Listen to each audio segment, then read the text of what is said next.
Well, it's been extremely hot this summer in North Central Florida, and I'm sure we can't handle any more heat. But, folks, that's what you're going to get because high school football is back, and we're excited to bring you another year of the Allen Law Firm's Friday Night Rivals presented by Radiant Credit Union. I'm Jeff Cardozo, the All-American Shannon Snell, back for some more, and it's good to have high school football back because, Shannon, we're in Williston tonight. Chiefland is coming to town, and I'm sure these teams are ready to start hitting somebody else. Well, you can hear right now, running with the devil. These Williston fans are fired up. We're here to see a nice rivalry game. This game got out of hand last year. I think Chiefland's looking to put some up on the board and really run out of here with a win. It should be a lot of fun. All right, time for tonight's Sonny's Barbecue recipe for success. Sonny's Barbecue, local pit master since all the way back in 1968. Williston was really good last year, so what do they got to do to keep it up again? They got to finish the story, Jeff. Look, one of my favorite wrestlers is Cody Rhodes, and they've been talking about him all summer, all year, finishing the story, right? Getting to that championship. Williston was 10-0 last year, but they had a disappointing defeat in the playoffs. They got to finish the story this year. Dominate the line of scrimmage. These guys are big and nasty up front. I went to an FCA event, and some of these guys were just as big as me, so that's kind of scary. So if you're Chiefland, you got to play strong up front, or else they're going to dominate. Yeah. So we'll see what happens there. And now some players to watch. We're going to say these names a lot tonight, especially the quarterback, that senior from Williston. Yeah, Chamon Coleman. It's Chubby Coleman, fantastic player. He's going to be the guy that has the ball in his hands. He's going to run around. He's going to do a lot of different things. He's going to be the guy that gets the offense going, and watch out for him tonight. And for Chiefland, you got number 21, sophomore, John Adams. He's only a sophomore, scored a touchdown last week. They're going to count on him to be the guy at the quarterback position, running a little bit of wildcat. He's got to get going for Chiefland to have a chance. Well, you can see how excited he is. We're all excited. High school football season is back with the opening kickoff right after this.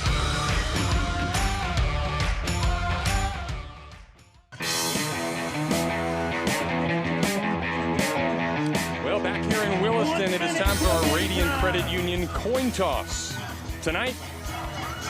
And it looks like the home team has won the toss, and they have deferred to the second half. So, Shannon, instead of getting that highly potent offense out there, they want to defend and get some good field position. Yeah, they know what they can do on offense, Jeff. I mean, this Williston team, you're going to see some daggone fireworks. This is one of the best teams in North Central Florida. They went 10-0 last year, but they want to get out there defensively and show that their weakness last year is now strength. It's a packed house tonight here in Williston. The entire town really supports this place. Really awesome scene, and really fine folks out here in Williston ready to go. Been a long off season, especially when you have that type of season and then you fall short. Those expectations and that want. Gosh, if you've been watching the documentary with the Florida football team, I know many people out there watching that. Remember, they were close. They didn't have enough, and there was something they did in the offseason to finally get over that hump. Yeah, and this is what Williston did. They trained hard, Jeff. Like, these guys were at it 24/7. Head coach Bobby Pruitt said this was a thing. This was a thing that he had these guys in the building, lifting weights, running, going hard. So this is what it's for. Very first game, game one. Let's see what they got. All right, it's time for another West Shore home kickoff. On your feet, ladies and gentlemen. Eddie De La Cruz ready to put that right foot into it. And we are underway in the 2023 high school football season. A short kick that bounces once. Ball's bobbled just a little bit, but some lane on the outside. And what a return there by Anthony Blackman, the senior. Just took it around the left side and get some really good field position, start things off for Chiefland. Yeah, and we're talking about this is one way that Chiefland could really hurt the Williston Red Devils is in the kicking game, is in special teams. Guys got out of their lane, getting hyped up and everything, a small little squib kick, and Blackman was able to take around the corner and get them almost to midfield here. Sending kids to national convention. Get them up.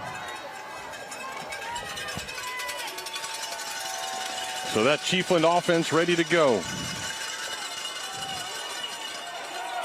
Quarterback keep to get things going, and Williston right up to the challenge. That's a big front four for the boys wearing red. Yeah, we're talking about number 55, Ira Warren, able to kind of just penetrate and get in the backfield. We talked about what the Williston Red Devils had to do and dominate at the line of scrimmage, and we mean that on both sides, Jeff. We talked about that at the beginning of the broadcast. There's some big dudes up there, so if you're Chiefland, you got to block well up front, give your backs a chance.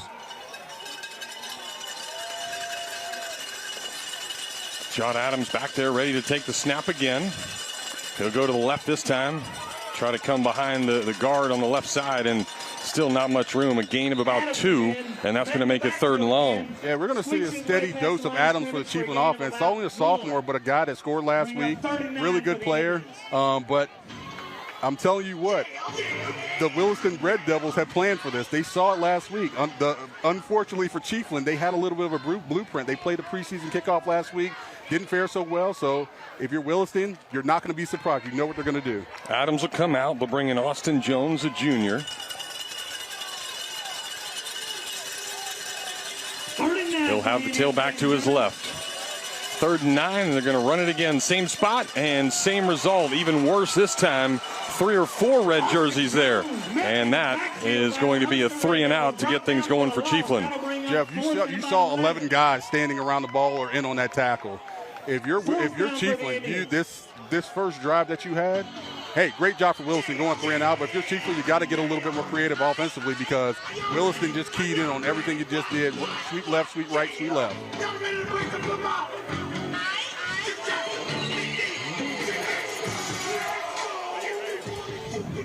Thomas Pettigrew will go back to punt, and deep is Javon Brown for the Red Devils.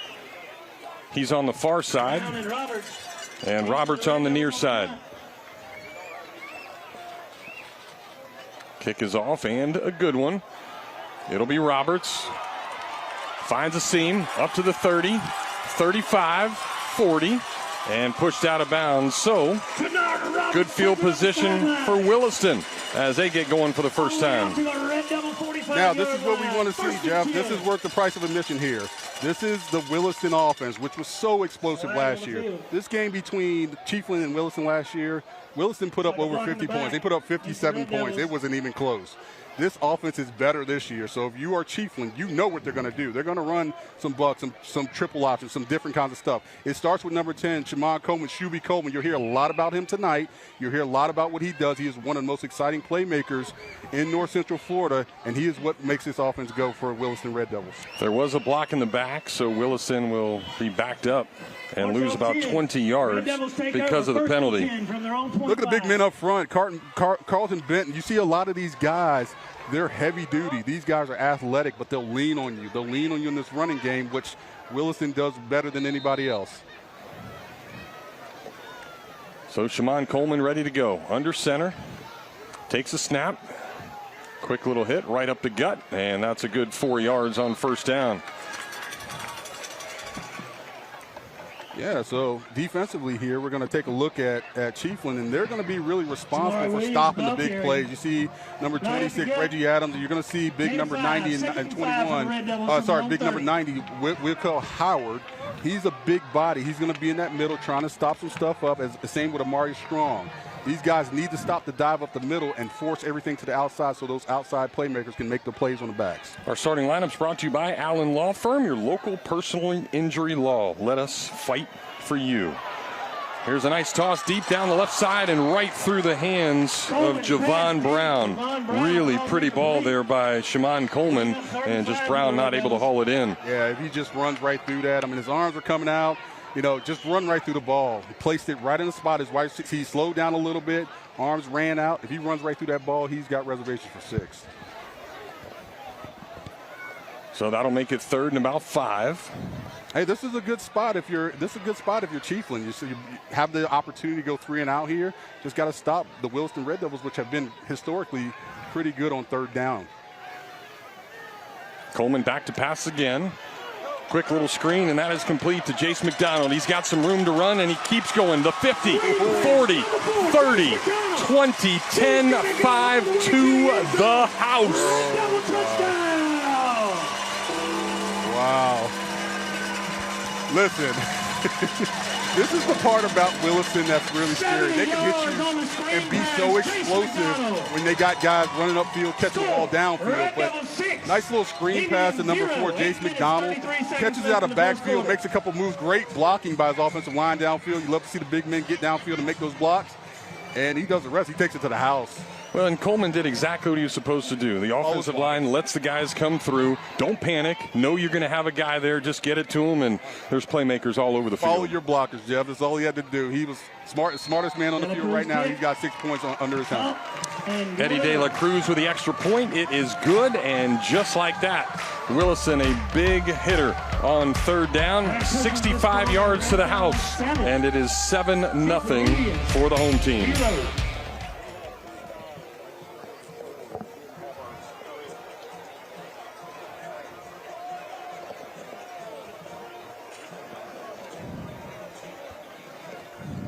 Okay. Red hats on the field, TV timeout. We're all the way up. We're all the way at the top.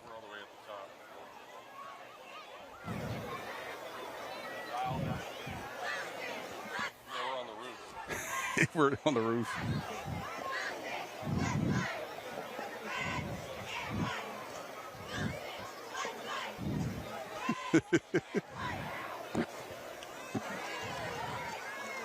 Ladies and gentlemen, while we're in the timeout, let's recognize tonight's fire sponsors. Breeden Pupwood, Purvis Gray, Ashley Clemenzi, Levy County School Board, Levy Insurance Agency, Dr. Donnie and Lori McCoy, Monroe Tire, Weston Kennedy. Again, ladies and gentlemen, you see these sponsors out in public, shake their hand, tell them thank you. Wilson up 7-0, an early lead, and we are excited to bring you high school football once again. But we want to take a moment to thank the fine folks at Sonny's Barbecue for feeding our Friday Night Rivals crew. Sonny's Barbecue, local pitmaster since 1968. You saw the big pitmaster himself all the way up on the roof. You wonder how I got up here. You made it. You know how to get up. I put my cape on, my pitmaster cape on my back and fly on up here, Jeff. Or I'd have you carry me up here. Right? Right here next to the speaker system, but hey, they're playing our music. They are. So it is all good to go. Kickoff is dropped, so it's down to a knee for Anthony Blackman, and Chiefland will take over for the second time at their own 25-yard line. All right, so if you're Chiefland, you don't want to get too far behind here. You have the opportunity you have to open it up offensively if you're Chiefland. Williston definitely read the sweep plays, the quarterback sweep plays that they've done the last couple times, the option play. You got to make sure that you're trying to open this thing up and really open that defense up a little bit. There you see that offense. You'll have some of these guys playing both ways. Chiefland's roster a lot less than what Williston will bring to the table. Yeah. Williston's very, very deep, and Chiefland's got some guys, but they're very athletic going both ways here. It'll be Jones at quarterback. And he'll take the snap. They'll run that same left side, and the same result once again. 3-4 different red jerseys. So, Shannon, 3 of their 4 plays have been the exact same thing. Might be time to mix it up. Yeah, I would love to see something come back across, like a sweep, like a reverse or something, just to throw Williston off. You know, you can run variations of this offense if you're sweeping left with trying to get blockers out in front. But if a defense is really stout, really big as Williston is, and they know where it's going, it's time to change up that playbook a little bit. Well, there you see that defense. Yeah, strong, big guys. We talked about number 55, Ira Warren, how he's been able to be a penetrator. You got to do something to throw these guys off because they're going to tee off all night if you let them. Williston's base defense, a 3-5-3. And there's those front guys again. I mean, you've got some really good defensive players. You've got Howard in there. You've got Camarion Blunt, Elijah Jackson, the big number 99, has been all over the place already. Ira Warren up there on the stop. So these guys are ready to go. Yeah, we're talking about, and they're deep, Jeff. This is the thing. They're able to bring guys in and out and really substitute, keep guys fresh. They're starting guys fresh. And it's a tough go. It's a tough go if you're that front five, that front offensive line for Chiefland. But got to get something rolling here. Don't want to fall behind the sticks. Yeah, second straight possession, third and more than 10. And that pass is going to be bobbled as John Adams came back in quarterback, eluded a little bit of pressure, tried to get it off, but even if that's caught, really nothing to show there for the Chiefland offense, and they'll punt again. Yeah, number 5, Charles Howard from Williston, almost was able to pick that ball off. It was like a jump ball. Adams was able to keep himself alive right there. It was about 3 or 4 guys hanging all over him, but tried to high point that ball, tipped, and looks like Charles Howard almost had himself a pick. Brown deep again, as is Trenard Roberts, who returned the last punt. You know, they got some athletes on this team. We talked about Shuby Coleman being a guy that really gets the offense rolling, but their skill positions are very, very deep as well. This will be Brown. He'll field it just shy of midfield, drops it, and that ball's on the ground. A couple of flags down as well. Fielded by Von Brown. At the 48 of the Red Devils, flag on the play.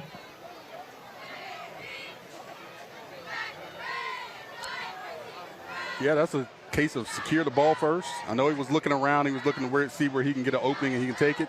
It's got to secure that ball first so you don't force an unwarranted turnover. Red Devils. That's going to be another block in the back. So a couple of punts now where we've seen penalties.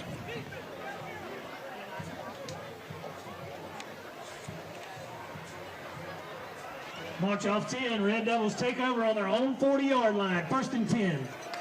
6 minutes, 54 seconds left in the first quarter. So about halfway through the first quarter, Williston will take over for the second time. Great field possession on both possessions so far. They'll take over at their 40. Yeah, did a good listen, Chiefland did a nice job on 1st and 2nd down, but we talked about Williston having the ability to cover long distances on 3rd down, and they did it with a screen pass. So Coleman, a quick hitter right up the gut, and that'll be a nice gain on first down for 5 yards. And while we have an opportunity, let's send it down to the 3rd member of our team. Ladies and gentlemen, I want to introduce you to Randy Reinhardt.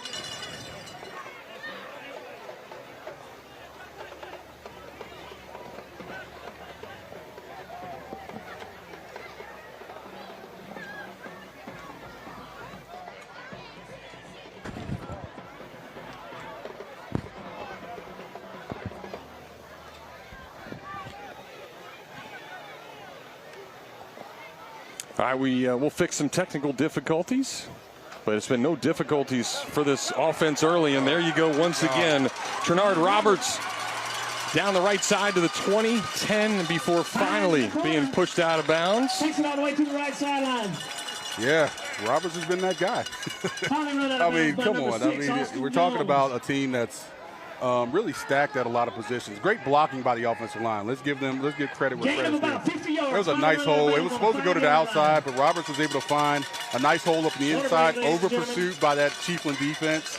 And he was able to kind of turn it back up to the right sideline and get a big, big gain there. Well, he ran so fast, he got a little tired, so that means our first water break. You know it's early in the season, Jeff. You guys don't want to cramp up. I knew what it was like. We're talking about Florida in August, right? It gets kind of warm. Well, that's another Davis Chevy first down, brought to you by Davis Chevrolet of Gainesville. So Williston up 7-0, about halfway through the first quarter here on our first edition of Allen Law Firm's Friday Night Rivals. Beautiful night here in Williston, not a cloud in the sky. The sun's setting out to the west, right behind. All the fun is free to all the students. Well, we have an opportunity. Let's take a quick timeout. We'll come back and see if Williston can push it in for the second time tonight.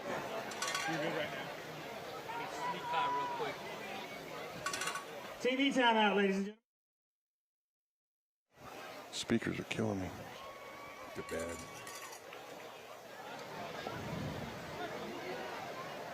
Got to keep a mental note on that. Yeah.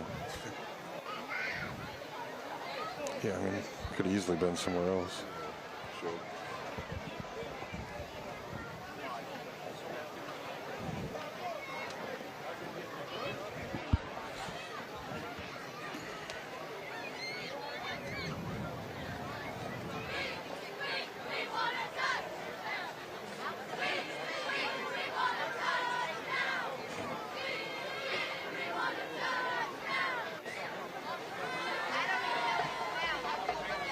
Ladies and gentlemen, also tonight, special thank you to 2x2 Learning Center. They sponsored a JV varsity team meal yesterday. We appreciate their kind gesture and their support. Thanks, 2x2. We welcome you back to Williston. Jeff Cardozo, Shannon Snell with you. Third member of our team, Randy Reinhardt, who we'll hear from in just a few minutes. The Red Devils already up 7-0, and they've got a chance to get some more just 5 yards away after another big run by Trenard Roberts, about a 50-yard gain to get them down inside the 5-yard line. Yeah, Williston's just been super solid. They've been good really in every aspect of the game. Haven't been really challenged defensively just yet, but offensively they look like they looked last year. Very dominant, very explosive, and same thing this year. Wash, rinse, and repeat. Trez Williams in the backfield. High snap. It'll go over his head. He'll pick it up, and he's got nowhere to go. So a little mishap right there, and certainly good news for the Chiefland defense, as that's going to make it 2nd and goal from the 18-yard line. Yeah, I guess the only thing we could say that, every time you say, hey, what can you do better next week? What can we work on? Right now for Williston, it's been a couple of penalties, penalties that they didn't need. It's been a bad snap. So right now, they're the only person that's stopping Williston is themselves. Shuby Coleman back into the game now at quarterback. Williams will stay there as the tailback, but now he will wind up wide left.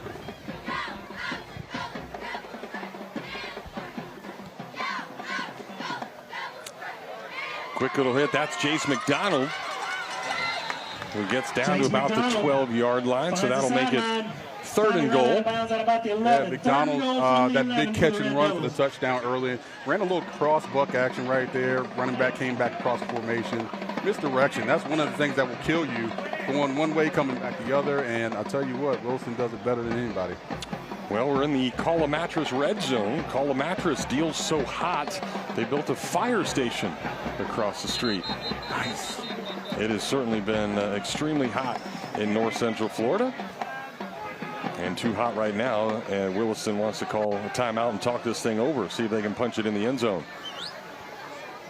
Timeout, Red Devils. Yeah, kind of a big down for them because it stalled a little bit. They got the ball in pretty good positioning. Moving it a little bit, moving it here and there. Chiefland's starting to kind of stand up a little bit stout. Had a bad snap. They were able to get a big loss of yardage right there. So you got to build on that if you're Chiefland. You want to only give up about 10. You want to give up 3 points here if you're going to give up any points whatsoever. A big turnover would help them. But right now, you can't let Williston score again. You can't let them get another 6 on the board because they've shown on defense that they've definitely gotten better since last year, and they were decent last year. So don't stop the bleeding. You got to stop it now. So here comes that Williston offense led by head coach Robbie Pruitt, 10-1 last year, 40 years as a head coach, 386 career wins to just 95 losses. He has certainly had an incredible high school career. Here's a quick toss out to the right and nothing to show for it. There's that Chiefland defense, and how about some excitement on that far side of the field. Those guys are going nuts, and a really nice job by the boys wearing the white jerseys. Yeah, number 21, John Adams, played that to perfection. He played that edge, kept containment, which you have to do anytime a team pitches or tries to get outside the pocket. Got to play some containment right there. You can see taking up 2 or 3 linemen right there, really getting it pushed upfield, and he was the one that really caused all that chaos. Well, the Red Devils will stay on the field, so they'll go for it here on 4th down. It'll be 4th and goal from the 15-yard line. Jamison will be the tailback. Coleman under center. He's back to pass.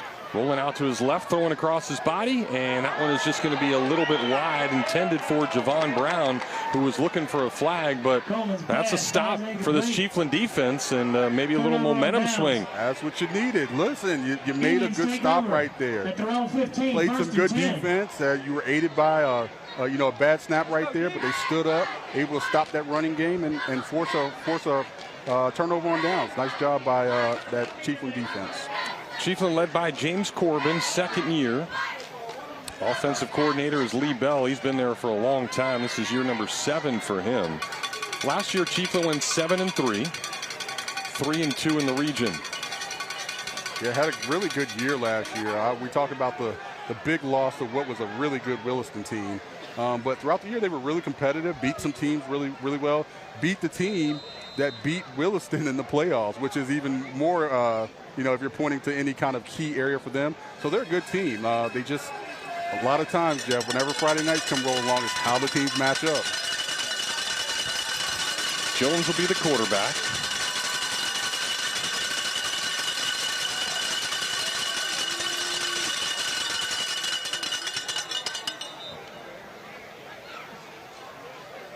And it looks like we've got another timeout call, this time by Chiefland.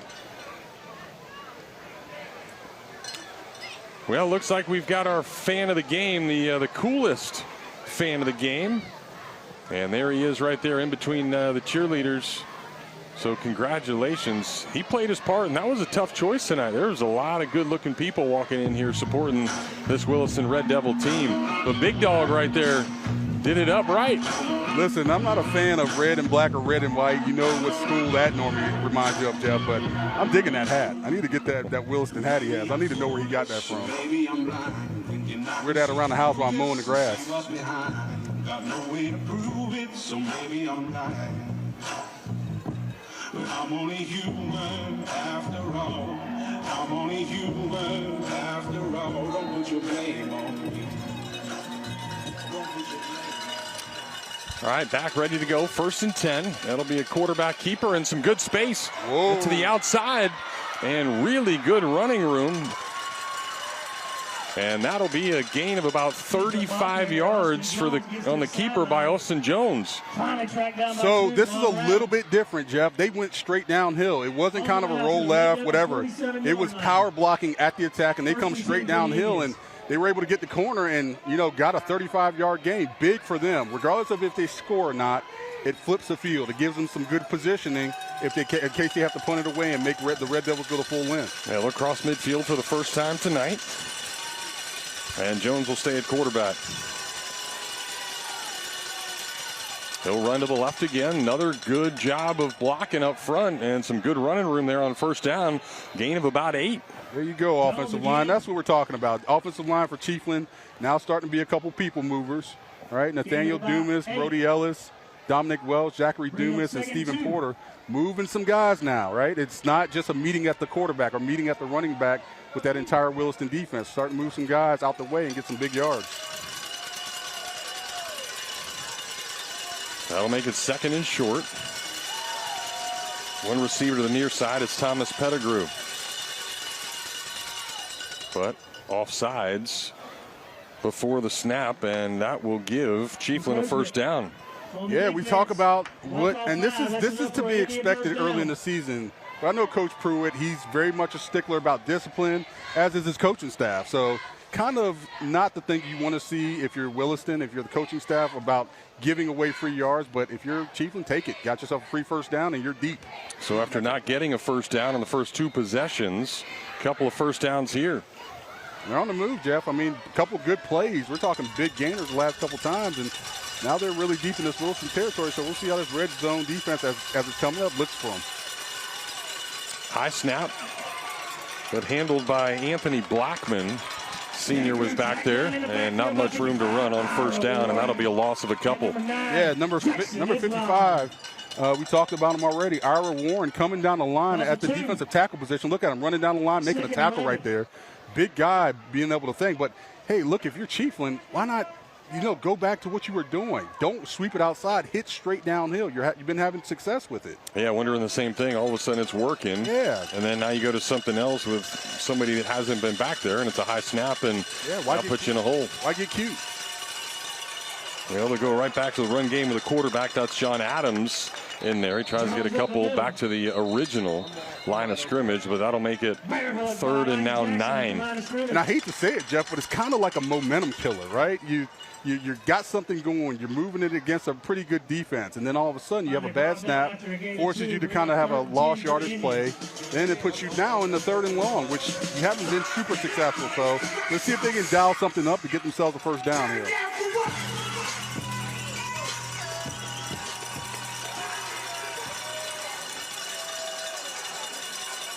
John Adams will be the quarterback. Pettigrew will switch sides, now lined up on the left. And they'll run it out to the left. Adams trying to wait for some blockers, but not many of them. That'll just be about a 1-yard gain as he tried to cut back up the middle. Yeah, I'm just up the middle. Yeah, and listen, the Red Devils after another gain of 2. I figure they might try to put the ball in the air. They might, 3rd and 9.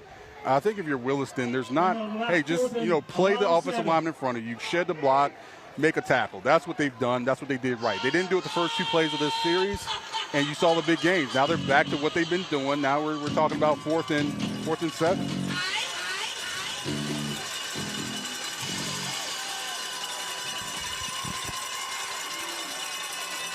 So here they go. They're going to put it up on 4th and 7. One-on-one coverage out there, and the throw is a little wide as Adams had to get that ball off pretty quickly. Some really good pressure again by Williston, and that'll be a turnover on downs. And we do have an injured player down on the field.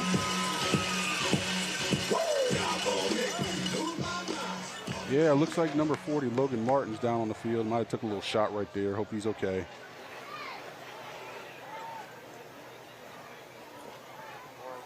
That one part of the game you just never want to see. Don't care about the team or, you know, what you're watching, what level you're playing at. Any injury is always one that you just hope they can get up from it and walk it off. Yeah, there was a couple of defenders there from Williston got in there pretty quick. It's almost like they weren't ready for the snap. The sequence was a little bit off. You had a couple of defenders come in, and Adams just had to get rid of the football. Yeah, it looked like it was a fade the entire time, and so he was kind of waiting on his guy to try to get past defensive back. But they left a guy unblocked coming off the edge, and Adams got smoked. So, and I think right there in that whole mix and what was going on, number 40 right there got his leg rolled up on. See number 9 coming around that edge. Nobody blocked him. He had a free run at Adams, and Adams holds on to that. It gets really bad.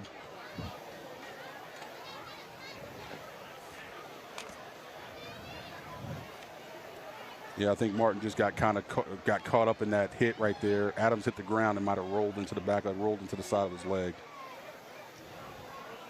Adams a senior.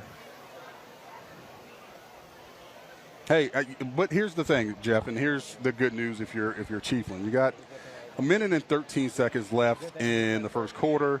Williston was down in your territory. I mean, minus that big pass play, that big screen play that Williston had for a touchdown, they played decent.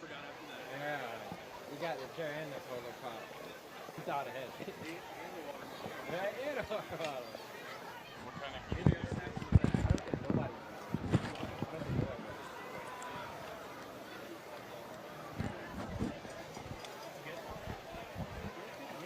So, yeah, it's, you know, one of these things, if you're Chiefland, be proud of what you did. They're not out here for moral victories. They got to be able to punch in. They got to be able to put these points up on the board and do what they did on defense, force Williston into really bad situations. But, you know, right now, offense has got to do your job. And Coach Burry used to tell me, do your job, Snell. So they got to do the same thing. Well, the trainer trying to do his job and make sure that right leg of Logan Martin is okay. You can see him trying to straighten it out. Looks like something in the knee with Martin. Yeah, you kind of always hope it's like a cramp. This early in the season, you hope it's something that's just locked up and you haven't been drinking enough fluid. When you're down this long and they start feeling around on that knee and stuff, it gets a little bit dicey. I never seen a tan like in the middle, and the tilt was used to doing that. Well, we've got plenty of high school football games to bring you throughout the year. Some really good teams, again, here in North Central Florida. We've got some new coaches, in Gainesville High School.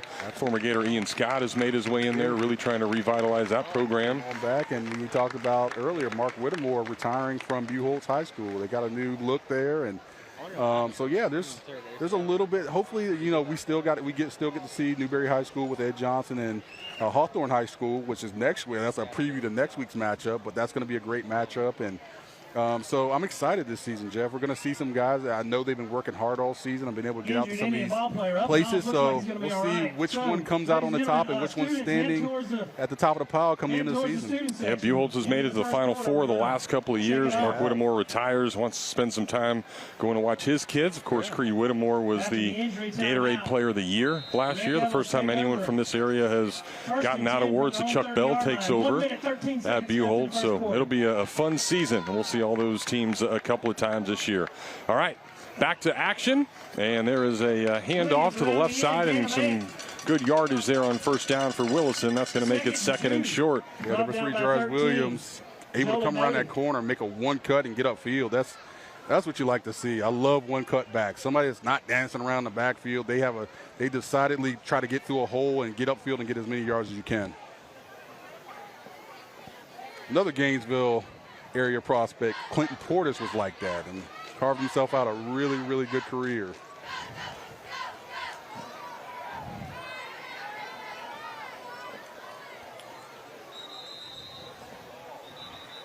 Now we've got another flag down.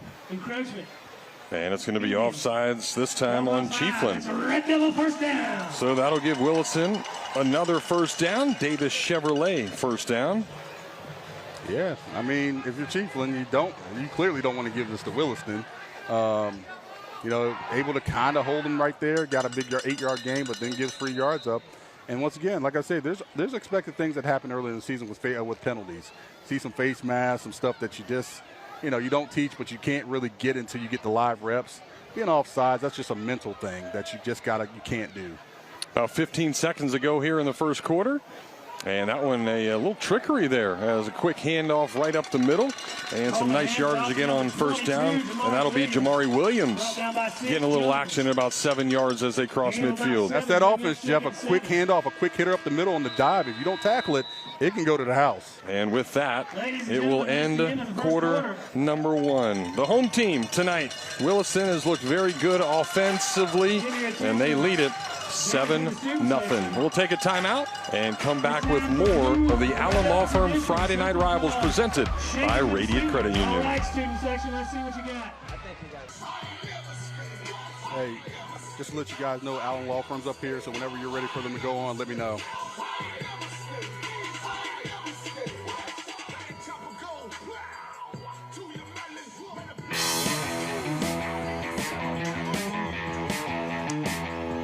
Back at it, Friday Night Rivals. Williston, the home team tonight, up 7-0 over Chiefland. They have just crossed midfield.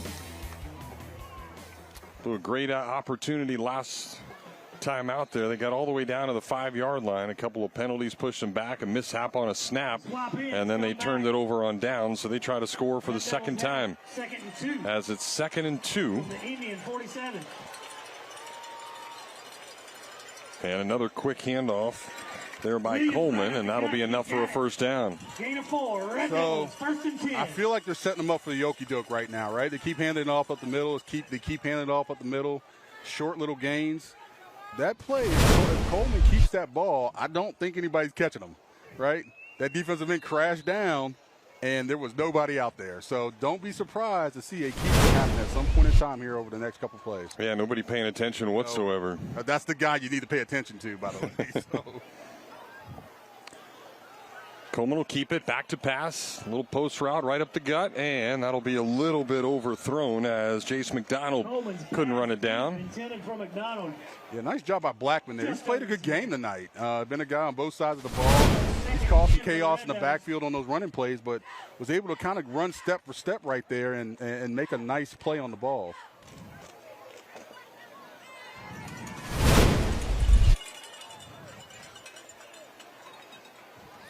So Coleman quickly to the sideline, get what the play is going to be, and now back into the huddle. Williston will hustle up to the line of scrimmage. 2nd and 10. A little misdirection there, handoff once again, and that'll be a gain of about 5 straight up the gut. Therese Williams. Yeah, kind of like that cross buck, cross counter misdirection that just really, if you don't play your assignments, you think you got the quarterback or you got the outside pitch man, and that dive back is in the end zone. So you got to play assignment. This is assignment football. This is what you were taught at a young age. If you don't figure it out, it can hurt you. It can hurt you pretty bad. So nice job there by Chiefland, doing a good job, really stopping that and playing assignment football. So 3rd and 5 now for the Red Devils. Coleman will have Williams behind him. Couple of receivers to the right. And Coleman back to pass. He'll look out to the right, now back to the other side, and they've got a screen set up. And that is Jackson Islam, and he's got enough for another Red Devil first down, brought to you by Chick-fil-A. Chick-fil-A, eat more chicken. Listen, that should have been a touchdown. There were 3 linemen out front. Well, there's our fan of the game once again, brought to you by Mid-Florida Heating and Air. That hat. Getting after it. I hate to be the guy sitting behind him. I know. He's just kind of like, I think he's enjoying the hat too. But yeah, there was a gauntlet of blockers out there in front for Williston. Just weren't able to kind of get all the guys, get a hat on all the guys. So, you know, nice game right there, nice first down. But that could have definitely gone longer than what it did. So Williston inside the 30 now. And they'll run it again right up the gut, and a lot of room to run. Nice saving tackle there by the guy that's been playing quarterback on the other side, Austin Jones, but a quick hitter gets them inside the red zone once again, the Call a Mattress Superstore red zone. This is going to be a horse collar too. This is what exactly you can't do that in football. No grabbing a guy by the back of the jersey, slinging him down.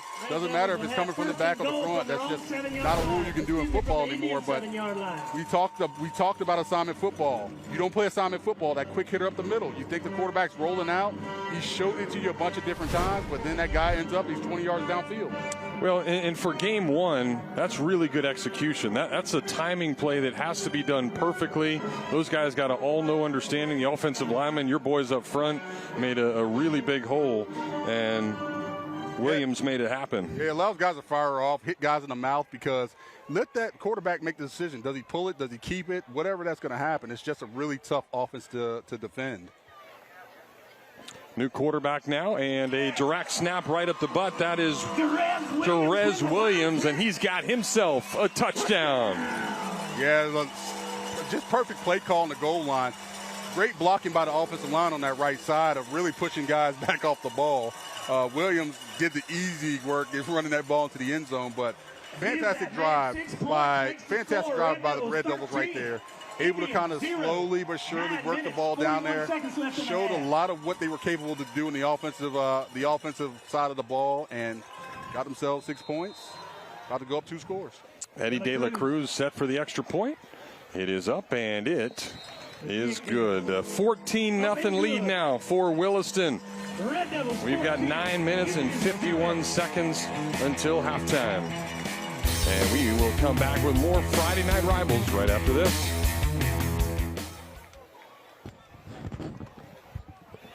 TV timeout on the field.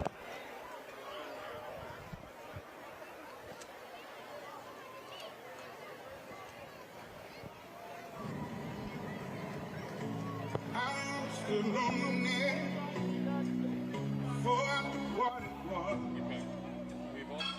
Saw the pills on the table. We are reclining to love. Yeah, he's up here with us. I would be nothing without you holding me up. To do what? Not strong enough for all of us. All of us. All of us. I can't hear what he's saying. He's going to send AJ up here. He's going to send somebody up here to get him on. Okay. He's going to tell you so you can get on. Just about a minute or two. It's nice up here, isn't it?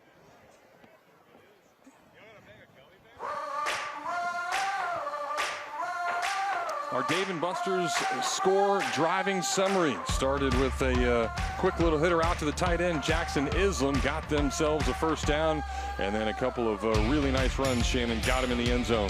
Yeah, you see a bunch of guys making plays on this drive. You see number 22 there, Jamari Williams. And then you see it finished off there by Jarhez Williams, which, like I said, he just did the easy part and just said, hey, I'm done. Let's just walk back inside. Fantastic job by the offensive line there. Fantastic job by the play calling. I'm pretty impressed that Williston said, hey, we're just going to jam it down your throat. We're going to get rid of, like, the cute stuff. We're going to do that. They had some quick hitters up the middle with the dive play. They were able to get out to the edge a few times. So, and that's Williston. They're tough to defend. They don't do anything, like, phenomenal. They're really good at everything, especially on the offensive side of the ball. And they have playmakers, which is just hard to defend. One guy could burn you, but then you have a bunch of guys that really could stab you in the side as well. So, nice drive, showcasing most of your talent. And it puts them up 2 scores going into the mid part of the second quarter. Well, time for another West Shore home kickoff. West Shore Homes, America's most admired home remodeling brand. De La Cruz set to kick it off once again. That leg's going to be tired by the end of the night. He's been kicking a bunch. Jamarion White Dela Cruz on the near side for Chiefland. It'll come his way. And White will come get it right through his hands. Ball's on the ground, and it looks like Williston may have that ball. We'll see what comes from the bottom of the pile. But White trying to come get it, went right through his hands. They got it back. Wow, that should be a Williston ball. That's a drive. Okay, so I was trying to figure out what they were trying to accomplish with this squib kick all night, and this is what it is. You kick it long enough to where one of the upbacks can't get it, or one of the upbacks doesn't go for it, but you kick it short enough where the long returner has a run up for it and it drops to his arms, and sure enough, that's exactly what happened. Almost got themselves a turnover. So Chiefland fortunate, and they will get the ball back once again, taking over at their 23-yard line.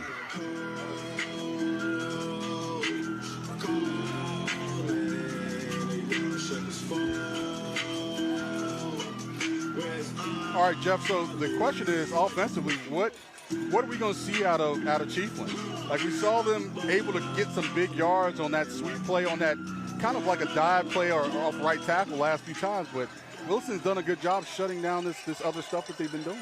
Adams will take the snap. He's got a post route, and that's a nice run and catch right there. And that's the guy that's been lining up all by himself, Thomas Pettigrew, all night. Finally lines up in the slot, finds himself some room, and a really big gain for Chiefland. I guess they told me to shut up. That's exactly what you need to see. Listen, it was a nice pass, nice little post pass, able to get inside of the defensive back. And Williston's playing man-to-man. They're really challenging him in the box. Said, hey, look, you got to beat us through the air. You got to throw it around a little bit. Ball was in the right spot. Nice ball, nice catch, nice yard, first down. Yeah, brought to you by Chick-fil-A. Shout out to Ray Holloway. Ray, always good to see you, my man. Nothing there for Adams that time as he decides to keep it himself. Yeah, Ray Holloway is open back up to Chick-fil-A now across the street, just using the drive-through. And just a lot of options now there on Archer Road. Whichever way you're going, you can pull into one. Unbelievable, but Chick-fil-A is always full. And I will say that that's one of the busiest Chick-fil-A's in the country, and they always do a daggone good job. I mean, every time I go there, people are smiling, they're happy. I'm like, man, this place, if I'm feeling down, I need to go to Chick-fil-A, which I generally do. So. All right, no gain on the play. That'll be 2nd and 10. And Demore Sweet now back in the game. They'll give it to Austin Jones. He'll keep it on the right side. Has some room around that right side. Jones makes the corner. Guy on the chain gang had to drop it. He didn't want to get crushed, but that's a really nice gain. And you saw Jones showing off some speed right there. Yeah, I'm digging this, what they're doing now. They're changing it up, Jeff. We saw they were just kind of doing a sweep left off tackle, sweep right, sweep left. Now they're starting to go a little bit more outside. Hey, outside guy got to keep that containment, able to get blocked on the edge, thrown to the ground there. So they were able to get to the edge and get some big yards. But one thing I'm liking about what Chiefland's doing right now is that they're mixing it up, right? We haven't seen the same thing back-to-back plays. And I think for Williston, that's like, oh, it presents a new challenge for us. Now we need to adjust. Now it's a little bit of a chess match. Gain of 8 on the play, so that'll make it 3rd and short, just a couple of yards to go. As Jones will be the quarterback once again. Jones has a direct snap, looking for room on the left side, has a big hole. He's got 15, 10, 5, and he's in the end zone. Great job of blocking right there by that Chiefland offensive line, and they're on the board for the first time tonight. Hell of a job by that left side of that offensive line. This is what I'm talking about, big man football, saying, hey, we're going to line it up. It's 3rd and short. We need the first down, but they said, screw that. We're going to the end zone. Look at that. Nice blocking, able to seal guys off, and able to get in the end zone and making this a football game. This is what you need to do. You get punched in the mouth, you need to come back and respond, and that's exactly what happened. And still more than 8 minutes left until halftime, so all of a sudden some life from Chiefland. And we'll see if they can convert on the extra point to make it a 7-point game. It is number 7, Thomas Pettigrew, who caught that long pass earlier in the drive to set up the touchdown. Yeah, sweet drive there by Chiefland. They went down, did exactly what they had to do, got into the end zone, and now it's, hey, if you're Williston, the game got real. Pettigrew's kick up and good, but a nice run there by Austin Jones, finding some room on the left side all the way into the end zone. It's 14-7 Williston.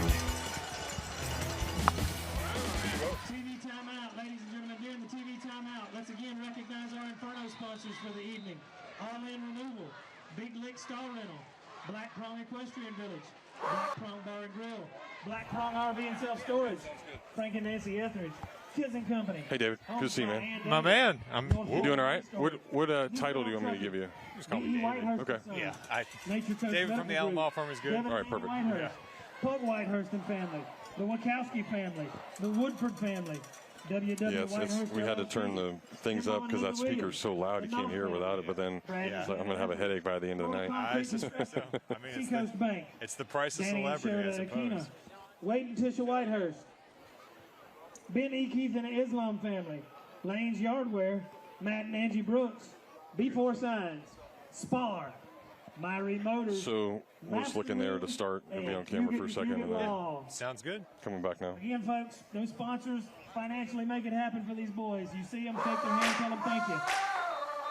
Well, there you see Austin Jones working hard, getting some props from his teammates as Chiefland has cut the lead in half. Now a 14-7 Williston lead. Well, he's working hard, but these guys from the Allen Law Firm always working hard. We've got David here tonight, and shout out to Bill, who has been so great over the years. And, you know, David right there with him. And just the stuff that you guys do for this community, obviously sponsoring high school football, it's incredible. So thank you once again. It's a wonderful thing. We're so glad to be out here. This is my second year being able to come to the games, talk to you, see Shannon, enjoy some gummy bears. It's a beautiful thing. Gummy bears are what gets you going. Oh, man. Can't do it without them. No, not at all. And, you know, it's nice to now get going again because I know even for you guys probably the summer's a little bit slower. We try to take some vacations, do some things, but it's now back to the grind. Everything's ready to go again. It's true, but it's a beautiful thing. I mean, as a person, as a sports fan, everything's happening. It's that you get through the summer, and now it's time to enjoy, to soak it all up. Yeah, it certainly is. And you know, everybody enjoys what you guys do for this community. How important is that for you and Bill and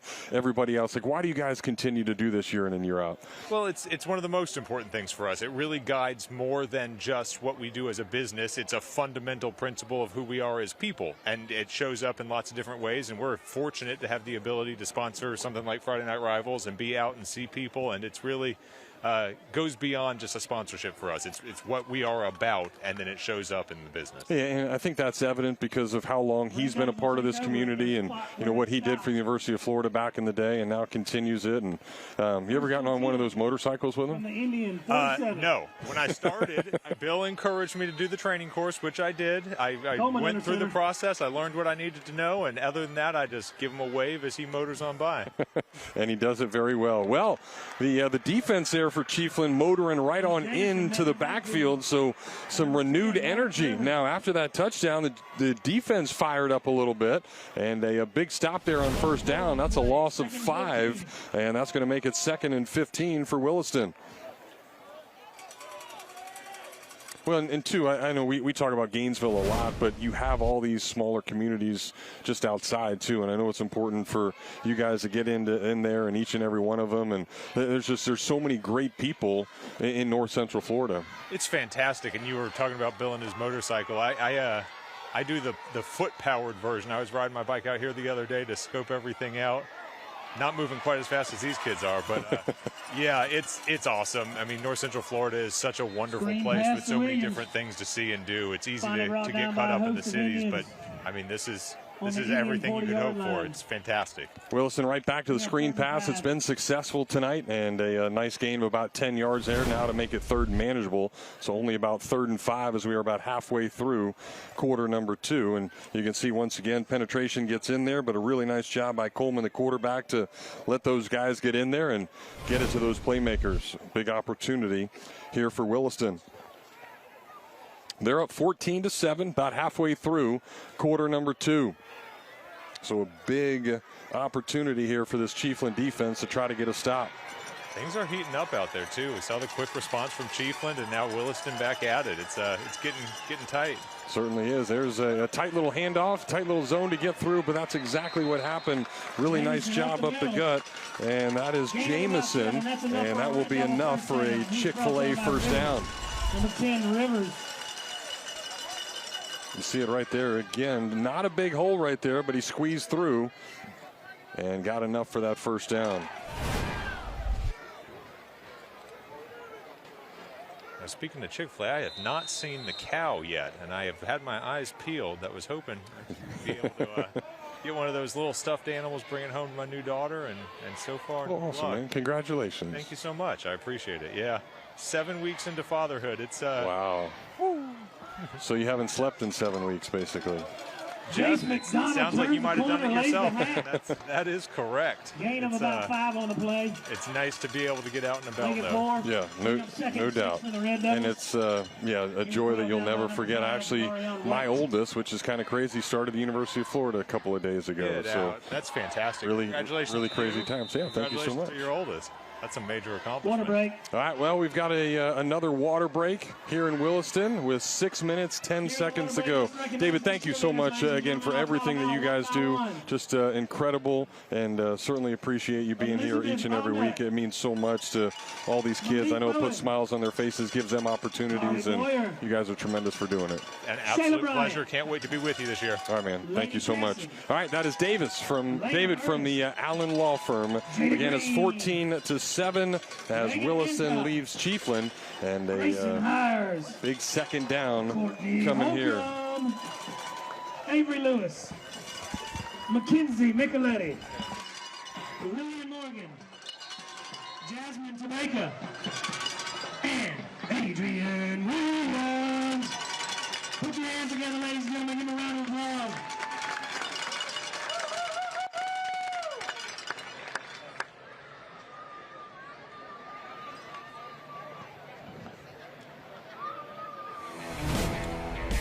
So Williston again up 14-7, and a big reason why is Jerez Williams. We've seen him do a lot of different things. Right there, though, Jackson Islam, as he gets the tight end screen. But there is the screen right to Williams. Good gain to get it third and manageable. And then the touchdown that has given Williston the lead, and that's why right now they lead at 14-7. All right, back to live action. And that Chiefland defense still holding strong there.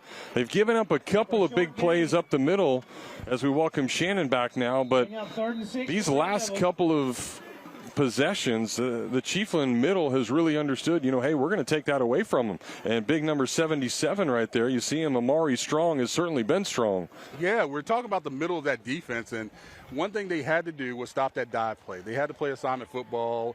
They had to make a stop there and then start to play their assignments on the outside, start to play the sweeps, the tosses, all that good stuff. And for the most part of tonight, Jeff, I've been pretty impressed. They started off rough. Williston was able to go down there, and their screen game, Williston, we got to talk about that. They've been really good in. But beyond that, it's been a fight. It's been a dog fight.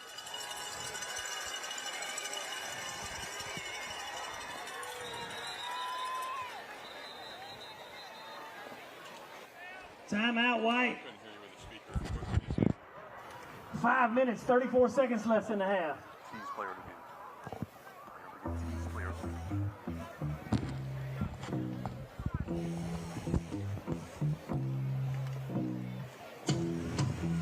All right, well, later on, we're going to have our player of the game. We'll be selecting that thanks to Allen Law Firm. Allen Law Firm is all in for you. That'll happen in the fourth quarter, so early leader in the clubhouse right now. Several options for Williston. We saw some highlights from Williams. Coleman has been really good at quarterback. And then on the other side, we've seen some good stuff from number 6 and 7, Austin Jones on the Chiefland side, and then Thomas Pettigrew doing his thing as well. Yeah, Jarvis Williams, I've been pretty impressed with him. He's got to have the foot literally in the clubhouse. He's got that short touchdown. Had a big play. Other than that, once again, I've been really impressed with this Chiefland defense. Done a really good job up the middle, really stopping what's made Williston successful in the past, or even on the first drive of that game. Yeah, it looked like early it was going to be a blowout. It did. It sure did. Chiefland has really settled down. There's a fall right up the gut. Now going backwards, we've got a flag in on the play as Coleman kept it himself. That's either holding or a face mask. I saw flags flying from the back, from the side. Was somebody grabbing a mask or was somebody holding? They mark it just short of the line of gain for the first down. So the penalty will sort it out. Personal foul. Face mask. Yeah, it was a on face white. mask. I thought I saw Coleman kind of get whipped around, and Mark somebody out had a hand in 15. that face mask. And That's a Red Devil first down. now that's the one. That's the ones. Sometimes while you think, hey, it's a personal foul, it's a 15-yarder. They're unavoidable. Like you're trying to make a stop, and Coleman's a shifty guy. Like I would grab anything. Look, I'm not letting him get past me. I'm gonna grab that face mask, and he let go of it immediately. But nowadays, a face mask is no longer 5-yard, which was an incidental face mask back in the day, back in our day, Jeff. But now they're the 15-yard variety for everyone that you have. So that will bring Williston into the red zone once again. 14-yard line. Yeah, and for Chiefland, for being so good on defensively, they put themselves in kind of in a bad spot with that penalty. First down near here, the red zone, and this is where Williston's been great. Not much there on first down as Anthony Blackman did a good job on that Chiefland defense. Came in on that left side and able to hold up for a small gain of about 2. I love Blackman. Blackman's got some fire to him. He's the guy that says he wants to take on the entire team. Watch him come off the edge here. Doesn't even stop and just really lines it up and hits it on the run. Good job for a quarterback coming up making tackles. We always give corners a little bit of a hard time because we know they don't like to tackle, but Blackman has been pretty daggone good here tonight. Williston has tried a lot of different guys with that direct snap in the backfield, and it looks like it's going to be Jace McDonald back there once again to do it. So there's McDonald to try to go through the left, finds a hole, cutting back to the inside, and that'll be a gain of about 4. So Jeff, if you're Chiefland here, I'm going to play the run. Listen, if you're going to get Coleman outside the pocket and you're going to have him put him one-on-one against somebody, I'm willing to live with that. But one thing I'm not willing to live with is just having these guys pounded at your face and running down your throat, which is what Williston does. So keep playing that inside. They play the middle of that defense pretty stout most of the night. Take your chance on the outside, but don't let them run up the gut for you on a touchdown here. Should be Coleman back in there. And he will be the quarterback for 3rd and about 5. Watch this dive play. This is what they like to do down here.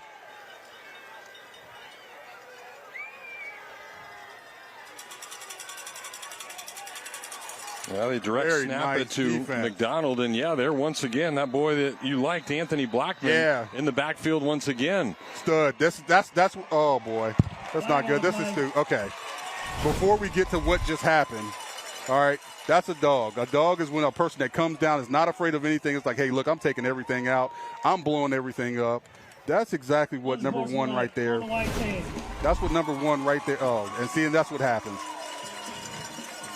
Wow.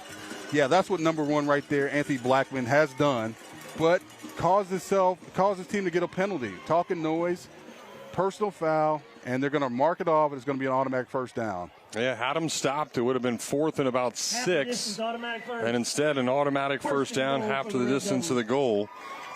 So the great play by Anthony Blackman getting in the backfield once again, all for nothing.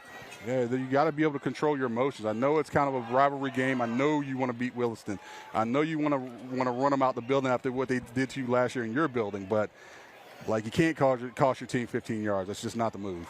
Now Jerez Williams at quarterback. One that scored the last touchdown in this end zone. Williston up 7 with about 3 minutes to go. And it looks like we're going to get another timeout. Man, that's just a momentum killer. If you're the Chiefland Indians, there, it's just you had it. You were going. 3 minutes, 14 seconds left in the half. Not exactly what you wanted to do.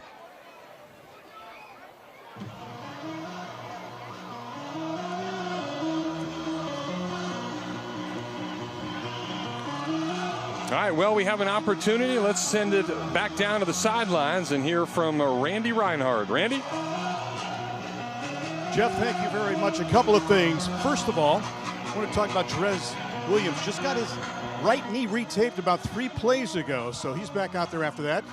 And you take a look at James Robert Pruitt, the head coach in year number 41. We have that in common, 41 years of high school football, although Coach Pruitt has won 386 games. If he can make a run to the state championship, he can get to that promised land of 400. Also, he is 24th of active coaches when it comes to those 386 wins. The 23 coaches ahead of him all coach at private schools. So when it comes to public schools, Robbie Pruitt is number one.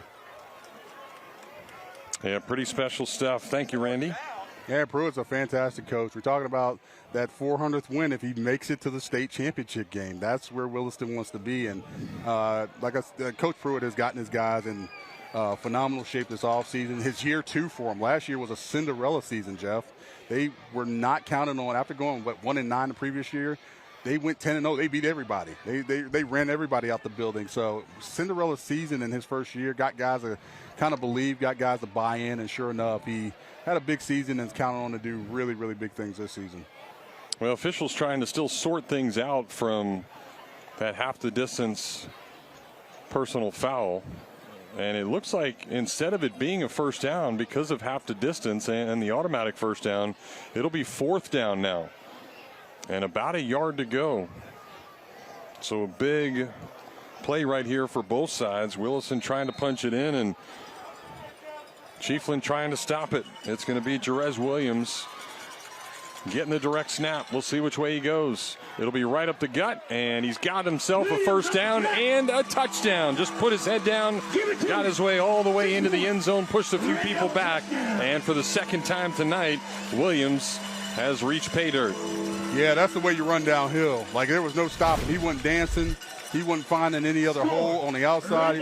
Watch, you're going to see him alive and in color, right in your face, running over 2 or 3 guys and dragging them into the end zone. That's how you run the football.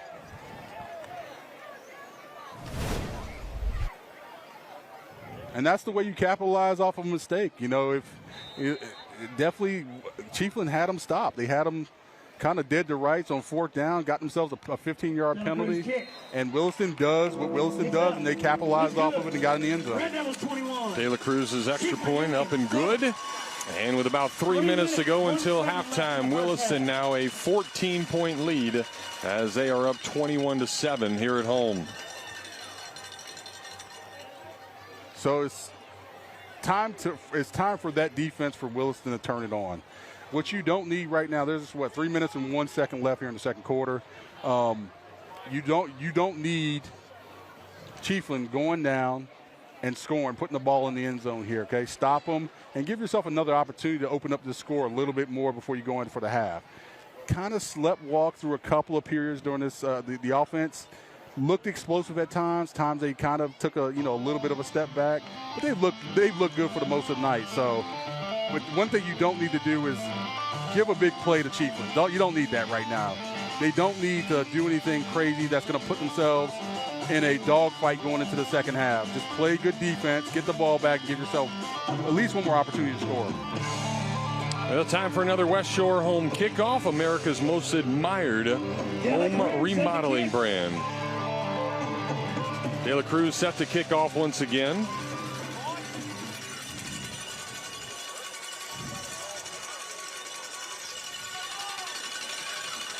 And he'll kick it deep this time, and that one will go all the way through the end zone. So instead of those short kicks like we've seen most of the night, De La Cruz able to show off his leg, and Chiefland will take over. Yeah, I think Chiefland was prepared for the squib kick there, so they said, let's just change it up. Let's kick it to the end zone and force them to play the long. First and 10. So 1st and 10 for Chiefland at the 20-yard line.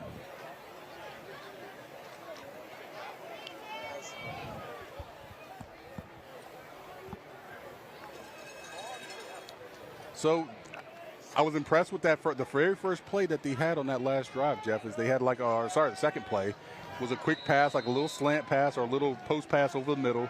Got themselves some big yards and were able to put themselves in a position and put Wilson on their heels, and they scored eventually on it. Love to see that here. Love to see them to kind of open it up, because you can see the Williston defense are in there tight. And Williston defense with a good stop there on first down. Not much running room. Yeah, Jeff, there's 9 guys in the box. They're basically saying, hey, look, we're going to challenge you at the line. We're playing man-on-man on the edge. We're going to challenge you in the box. We're going to stick 9 guys in here. If you're the offensive line, you know, you got to take away the quarterback and the running back. It's 9-on-9. Somebody's going to be open. Somebody's going to be a free hitter on defense, and they just need to do something to open up this defense a little bit. Well, the guy that's been throwing it a few times tonight, John Adams, back in there. He'll do it again, and he tries to hit one down the right sideline, and that one a little bit overthrown.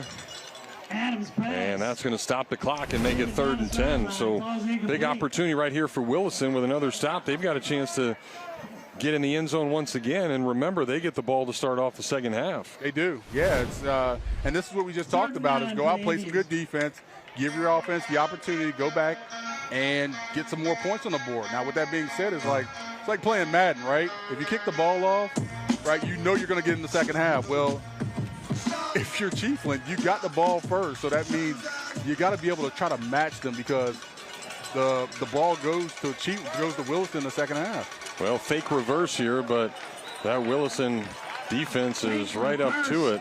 And that'll be a stop behind the line of scrimmage. So 4th down, and we'll see if Williston can get a quick timeout in there. Yeah, it didn't seem like there was a lot to that drive right there. They tried to run it, tried to throw a quick fade, and then they just tried to run a reverse right there. Breaking up 4th and long for the Indians. You know, as imaginative as they were on that last drive, this one was just it went a little bit backwards. A little bit backwards. It went a lot backwards. Timeout on the field.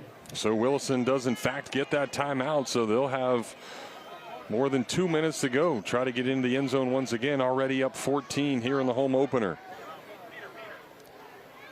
Yeah, and this is the Williston that I'm kind of anxious to see, that 2-minute Williston, where they're not going to run the ball every single play. They're going to open it up. They're going to get some play action stuff going. They're going to get some run pass option stuff on the edges. They may throw some deep balls. They want to get another 6 points up on the board. They're not going to settle for a field goal. So great opportunity to really practice, to really put into application some of your longer passes, some of your wider open offense.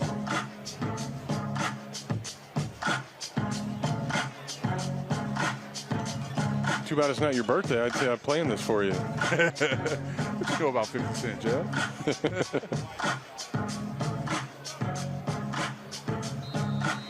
Really good crowd here tonight. A lot of people enjoying high school football on just a perfect night here in north central Florida, although still about 88 degrees, but not a cloud in the sky, about a half moon up there, and we are loving it. Kick will hit the ground. They'll just let it settle, and it'll do so just across midfield. That's where Williston will take over with about 2 minutes to go, and we'll see if they can get into the end zone once again. 1st and 10. Yeah, short field to go. I only got about 52 yards to go here, and 2 minutes, 2 seconds left in the half. Now let's go into reverse. If you are Williston, please, you don't need to do anything that's gonna derail this score. Don't throw a pick. Don't throw, a fumble would be detrimental, especially this deep where you are right now, because it obviously gives Chiefland the opportunity to go in and score. But if you're going to do it, just get some passes down there. If they don't work out, you're feel comfortable enough taking it into halftime with up 2 scores, up 14 points. Just turnovers are not your friend here. They will not do you well here going into the second half.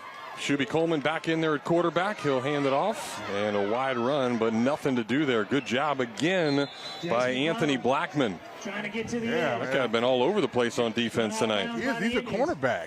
He's a cornerback being able to really stop what's been a really powerful run game. Got the corner.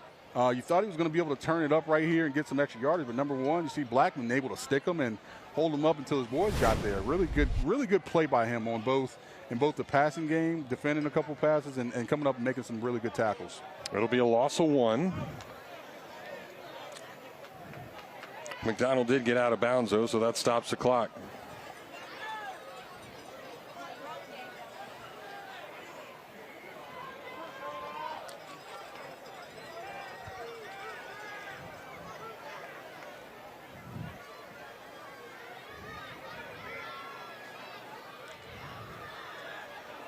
Coleman has it, tries to a little post pattern, and crowd looking for some grabbage right there, but good job by Thomas Pettigrew on the defense.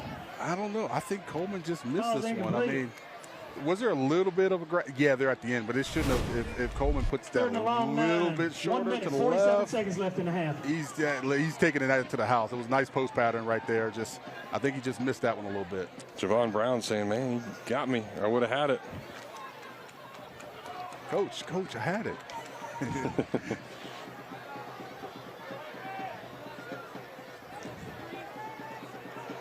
All right, so that'll make it 3rd and long, 11. As Coleman back to pass again. They're looking to try to set up the screen, instead trying to go deep, and nobody there. Nice job. Closest was Anthony Blackman again, the defender for Chiefland. Perfect defense. They knew a screen was coming. Listen, they've been burned 3 times on 3rd down and long in the screen game. Obviously, that first one of the game going for that long touchdown. Coleman saw that it was covered. Nice job by him throwing that away. Really, like, just letting it loose. But nice job there by Chiefland, really defending what's been their weakness tonight, and that's been the screen game. Yeah, game could have got out of control if Williston was able to go down there and score instead of a big stop by this Chiefland defense. And that'll force a punt as Jace McDonald will do the honors. Oh. McDonald gets it off, and that'll rattle around inside the 20-yard line, where Chiefland will take over on offense once again. We do have Chiefland defender down on the field as a couple of guys got in there, almost blocked it. Jeff, that's why I literally just, you heard me say, oh, because that should have been a block punt. Like, it was, if the guy coming off the edge takes it off the punter's foot, that punt's blocked, and it could be a big play. I think he might have took one right to the stomach, though. Kicker might have kicked him right to the stomach, which is never fun. Well, and that is John Adams. Yeah, so you can't afford to lose him if you're Chiefland. No, I think this is hopefully it's just, hopefully he just got nailed in the stomach, got the wind knocked out, which it looks like. Yeah, but Adams had a beat on it. Like, you just literally just have to hold your hands down over that foot where it's going to be, not where it's not running to the kicker. But you see him coming off the edge here, and it's, bam, he's right there. His arms are right there. It kind of held him up and allowed the punter to get the ball underneath the arms. If he brings those arms down about 8 inches, that ball, he hits that ball right off the foot, and that ball's going the other way. Yeah, so as Adams is coming across, that's exactly what happens. And kick him in the stomach. Always a good sign when the trainer that goes out there's got a smile on his face. Good to see Adams get up from there. Played a lot of plays here tonight. Played both sides of the ball, played some defensive end and quarterback. So not a guy that they would like to lose here tonight. All right, so Chiefland takes back over, and that is Austin Jones, who again gets around to that right side, breaks the tackle, doesn't go out of bounds, and a really nice gain there of about 15 on first down. Yeah, hurry up. I mean, you guys got some momentum going. Don't be content going in, going down for 2 scores. You've done well. You started to see some life out of this offense here from Chiefland with the sweet plays and the stuff going and the quick pass for the big gain. Continue to do that, especially here. Run your 2-minute offense. Try to get a field goal. Try to get something on the board to lessen this lead and lessen some of the bleeding going into the second half. So that's another Chick-fil-A first down. Chick-fil-A, eat more chicken. Well, stay tuned for our West Shore Home halftime report. We'll have this week's Allen Law Firm Scholar Athletes. And we'll also talk with tonight's participating school administrators, plus Thursday Night Lights and Friday Night Rivals highlights from all over the country, all happening in our West Shore Homes halftime report. Not much running room right there on first down. Close to the line of scrimmage. Pushes it forward. I don't know. There's not a lot of sense of urgency right here, Jeff. And no, I think they're content with I don't know. Shutting it down. I don't even know how I feel about that. After a big run, you're thinking, okay, get out of bounds. Let's try something different. But, if you're going to concede, that's okay, and that's all right. But, I just feel like if you got a little bit of momentum, you could really make something happen. Well, good to see John Adams back in the game. He'll be the quarterback, and he'll try to throw it. Has some time, tries to go to the right side, and then in and out of the hands of not only his receiver, but a defender as well. Yeah, it was like 2 or 3 guys over there that had the shot at it. 2 of his guys, one of the Williston defenders, so it kind of like a jump ball. About 8 for the Indians. But, and here's the thing. This is one thing that I will say about Williston that plagued them last year. they were great during the regular season, but in the playoffs, they went up against a team that had some athletes. And out in space, they got hit with a couple of passes. They got hit with some stuff that, that really ultimately led to their defeat. So that's what you want to see this season. You want to see them be able to match up and lock down some of these passes, some of these things that are going to plague them when they go up against a team that has really elite athletes on the outside. So 3rd and 7 now, drop snap, but Adams able to fall right on it. That could have been disastrous. And with that, it should run out the clock. Hey, this is a smart move, Jeff. Make them punt the ball. Yeah, Williston's going to call timeout. Make them punt the ball. Come after it. Make them punt. Listen, Williston's got athletes to take the ball, take this to the house. You can see Chiefland right now kind of a little bit tired. They're not as they don't have the depth that Williston has. So it's like, hey, we got one more shot. Like, the game's not over till the game is over or the half is over. So they can punt the ball. Who's to say that it won't get blocked or won't? They can't kick it to Williston and Williston takes it back to the house. You still have some time left on the clock. You can't take timeouts with you, so might as well go and spend them. I can't even process.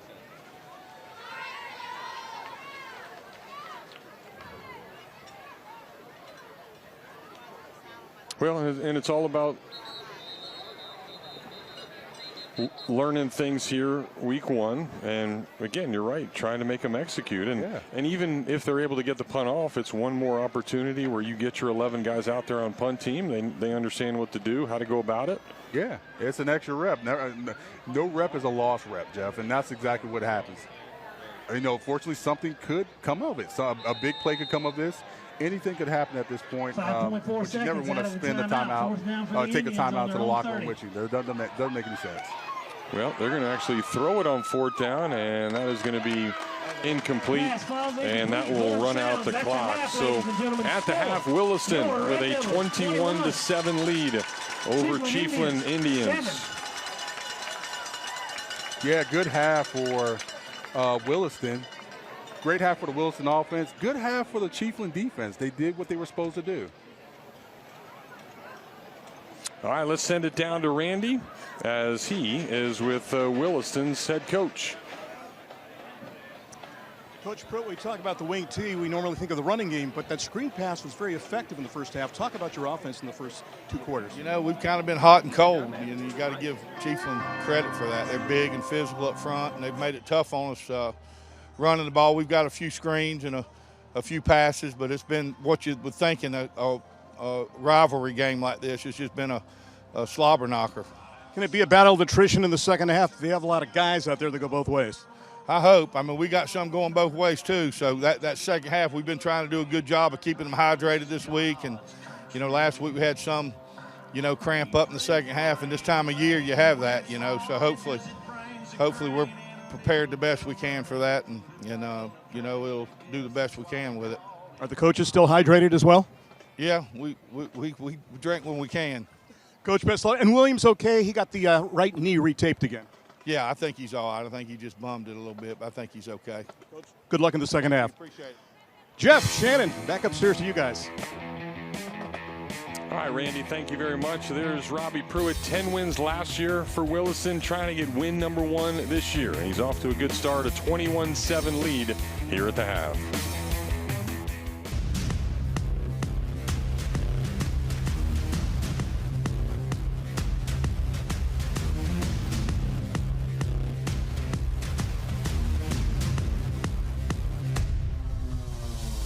Allen Law Firm is proud to present the Scholar Athlete of the Week. Claire Horn of Chiefland Middle High School is co-captain of her school's volleyball team. She's passionate about leading and supporting her teammates on the court. For her hard work and dedication, she's been named Most Valuable Player for several years. Claire has been a starter since her freshman year. In her junior year, she led the 1A District 7 for hitting and most kills. In addition to volleyball, Claire has also qualified for regionals in golf, weightlifting, and track. With a 4.52 grade point average, Claire excels academically as well. She is dual enrolled at Central Florida College, where she is working towards her AA degree. Claire is active in Beta Club, Future Farmers of America, Fellowship of Christian Athletes, and a Student Government Association. Claire is extremely passionate about school pride and enjoys making signs promoting school spirit. If you don't see her on the volleyball court or in the weight room, Claire is likely cheering on her fellow school teams from the student section. For the last 3 summers, Claire has worked for a local watermelon farmer. She's active in her church and enjoys attending youth group. Claire also gives back to her community by volunteering in any way she can. This All-Star is now entered for a $5,000 scholarship at the end of the season. Congratulations to the Allen Law Firm's Scholar Athlete of the Week, Claire Horn.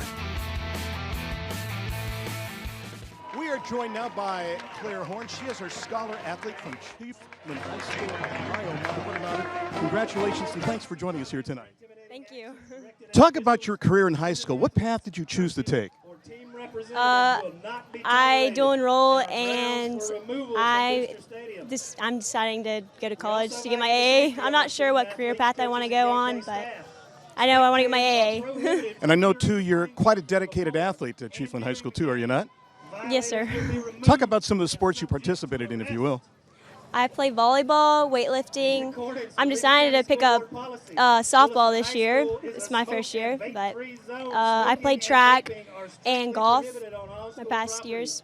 I know leadership is very important to you. You like to be a leader. Sometimes you're chosen to be a leader, but sometimes vocally you just take over, do you not? Yes, sir. I'm co-captain of the volleyball team. Yeah. And you are such a scholar athlete that we would like to honor you right now. Allen Law Firm, in the person of David Carlson, has a presentation to make to you right now. David, join us right now, if you will, sir. And what do you have here? We have a plaque recognizing Claire's scholarship award, as well as a backpack because it's a school-related award. Claire, congratulations. You're a lady of few words, but many honors. We're proud to honor her as our Scholar Athlete of the Week. Well, congratulations to Claire. You're watching the West Shore Home Halftime Report, America's most admired home remodeling brand. Williston, the home team tonight. They're up 21-7. And we'll go back down to Randy, who's got their principal, Mac McClellan, standing by. And hold your applause to the very end for this living legend who came here as a wounded warrior tonight. Matt, first of all, thank you for the great work you do with our student athletes. Now, 11 years as the principal there. What's it been like with that experience at Chiefland High School? Well, it's a wonderful place. It's got a wonderful community. I graduated there. My children graduated there, so it's just great to be in a home environment. We have a wonderful support system there, and we have great kids and staff. And academically and athletically, I know it was a great school year this last school year, was it not? It was. It was the new pilot year of the new test. Our kids did wonderful on it, so we want to grow from that and continue to success this year. Let me ask you this. When you take a look at a game like this, what does it mean to be out here for the start of another school year and for a game like this under sultry conditions and 2 outstanding high school football programs? It is. It's a wonderful evening. So the most exciting part of our time is, the athletic season starts, so we get to play football. We get to play against our in-county rival, Williston, which it's a fantastic game. Both teams are playing hard, and our kids and our students and staff are just so excited, to participate in it. Just out of curiosity, they haven't given you the nickname a lefty yet, though, have they? Not yet. I can't do anything with my left hand. Would you like to share what happened to the right arm? Actually, just getting old and fell down. So nothing really great. Just, had a fall and had to do some surgery. Well, Matt, my socks are older than you, I'll tell you that right now. But thank you for the great work you do every single day with the students and student athletes in the land of the Indians. Thank you so much. And we love you here at Friday Night Rivals. Keep up the good work. I sure will. Thank you so much. Jeff, back upstairs to you. All right, Randy, thank you very much. The Chiefland principal, Mac McClellan. His Indians down by 14. Williston will get the ball. When we start the second half, they're up 21-7.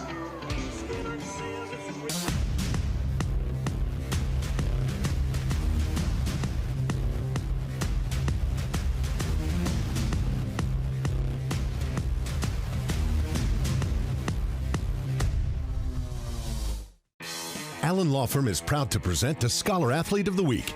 Javon Brown of Williston Middle High School plays both boys varsity basketball and varsity football. On the basketball court, he's a starting forward, and on the football field, he plays both wide receiver and cornerback positions. Javon's basketball team won the 2022-2023 state championship. He's received offers from both Western Kentucky and Toledo to play college football at their respective schools.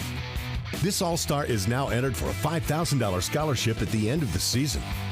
Congratulations to the Allen Law Firm's Scholar Athlete of the Week, Javon Brown.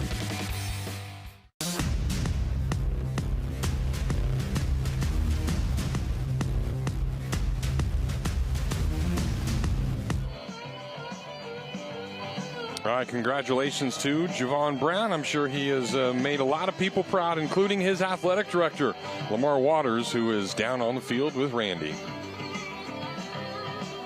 Jeff, thank you very much. He is not just the AD, he's the man they call the mayor. I have to get to that story first. I understand everywhere you go, they tell me you know somebody or you have a relative somewhere. Is that true? That is true. That is true. I actually grew up in a little town just north of Gainesville, Lake Butler, and then I moved south of here to Dunellen, so I pretty much know everybody. My dad had 13 brothers and sisters, so. Small family? Yes, very small. So 30 years with coaching, and you've been here a handful of years as the AD. What makes this experience at Williston so special for you? It's the fans, it's the people. You know, this community has welcomed us. You know, they've provided their resources, their money, more than any other place I've ever been, and just made things happen. We're going to see Javon Brown a little bit, too. He is your Scholar Athlete of the Week. What makes a guy like Javon so special in your eyes? Well, he's kind of like a quarterback on the field, both in offense and the defense, and you know, he's able to make adjustments, and he comes off the field and he tells you what's happening, and it makes things a little easier for you as a coach. Does he make the wide receivers coach look good as well? At times he does. 6'5" receivers will do that. He is the wide receivers coach. And you know, we've got a guy that's a coach as well, too, from the Allen Law Firm, the one and only David Carlson. And David, I know for the home school here, you have a special presentation, right? Absolutely do. Pleased to be able to present this $500 check. It's a wonderful thing that we get to do out here. We're so glad to be able to support it. Thank you, sir. Yeah, my pleasure. Thank you. All right, what can we look for in the second half? Let's get some coaching insight here. Well, you know, Coach Pruitt's been doing it a long time. He's 25th in the nation and current head coaches in all-time wins. So he's gonna dial something up, I'm sure. Congratulations. We appreciate everybody here at Williston High School here on Friday Night Rivals. We thank y'all for coming. And David, we appreciate the Allen Law Firm as well, too. Thank you so much. We're glad to be here. And Jeff, we appreciate you upstairs as well. All right, Danny, thank you very much. Just a great community here in Williston, and a lot of them have showed up tonight, and they're happy as the Williston Red Devils lead it 21-7 here at the half.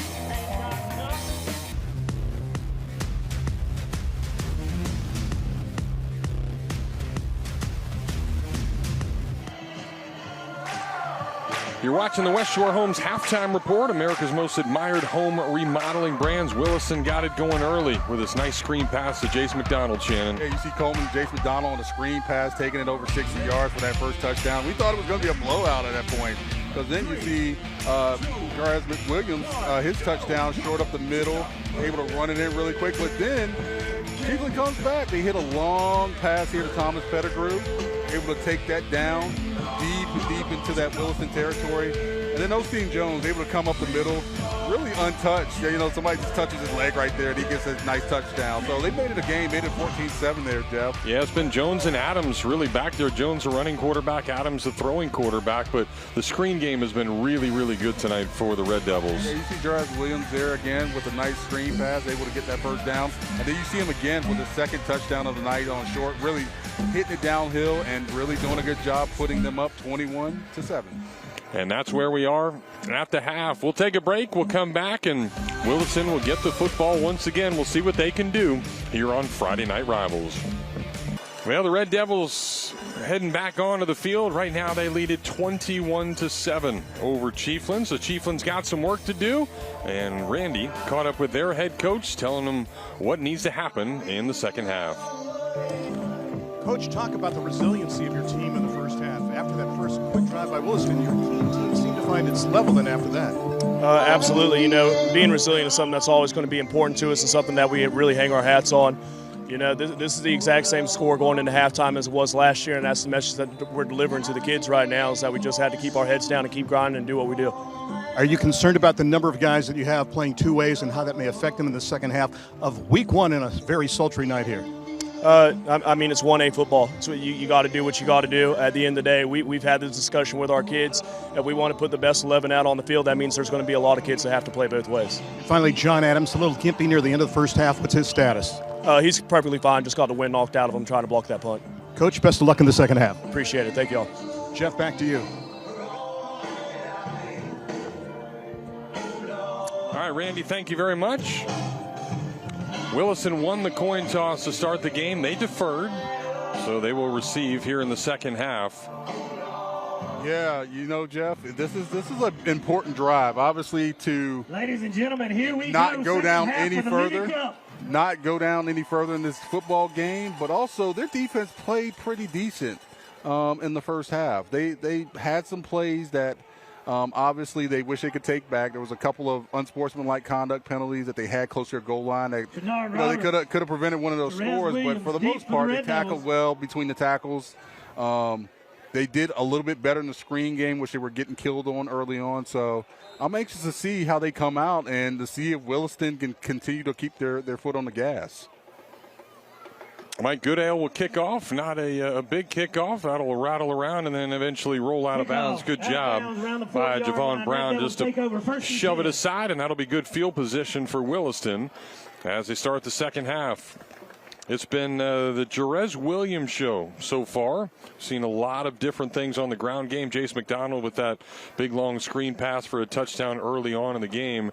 And Shuby Coleman's done a really nice job back there. And he's making the right decisions. He's really controlling this offense. Yeah, that's what a general does. And it hasn't had to do a whole lot so far. But don't go to sleep on that young man. I've seen some stuff out of him that's been very he can take over a game in a hot second. He's just been able to let his cast around him really be able to run the ball and pound it down Williams Chiefland's throat. Well, Williams got the handoff to start things off, but a really nice job there by Thomas Prediger and Lawrence Rivers in their senior.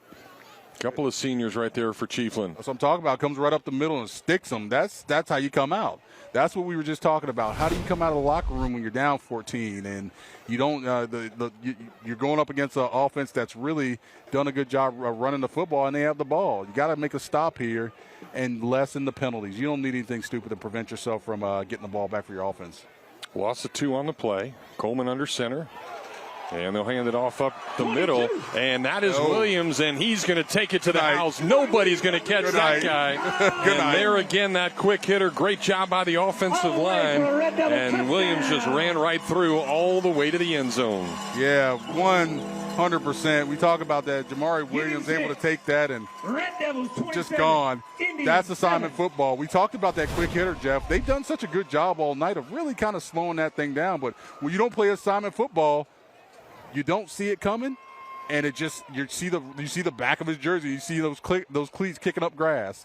You know, fantastic call, fantastic blocking by that offensive line, but really just a poor job playing assignment football there. Well, bad snap there. They're going to force a throw into the end zone, trying to get 2, and that is going to be overshot. So Williston can't convert the extra point, and it'll be a 20-point lead. But Williston did what they needed to do. They got in the end zone in a hurry, and now Chiefland's offense certainly has some work to do. Leaves the score. Red Devils 27. Let's go back and look at that touchdown. And here you go. You're going to see him just crush down that offense, crush down that line, and the back hits it right off the guard's butt, right off the tackle's butt. And you see the second level. You see those linebackers and those safeties looking at Shuby Coleman, thinking, okay, he's got a keeper, but the guy ran right by him. Like, that's assignment football. Somebody's supposed to take that lead back at the line of scrimmage. Then somebody else plays the quarterback. Somebody else plays the pitch man. That's just normal option, cross-butt, counter option football. And if you don't play it well, then that's exactly what happens. Yeah, let's give a shout-out to Wyatt Woodford and Matthew Merjave. Those are the guys on the right side of that offensive line that did what they were supposed to do. Fellas just crushed down the right side of that line, just blocked everything down. And you see, comes right off the butt, running back does, and it was nice. So time for another West Shore Homes kickoff. West Shore Homes bringing happiness to every home. Everybody happy here in Williston tonight as Dela Cruz sets the kick off. He's kicked him short, and he's shown that he's got the leg to kick it into the end zone. So we'll see how they play it this time. Talk about Holmes. Jamari Williams took that to the house, didn't he? Certainly did. Goodness. So 3 different guys have gotten into the end zone tonight. Flag on the play.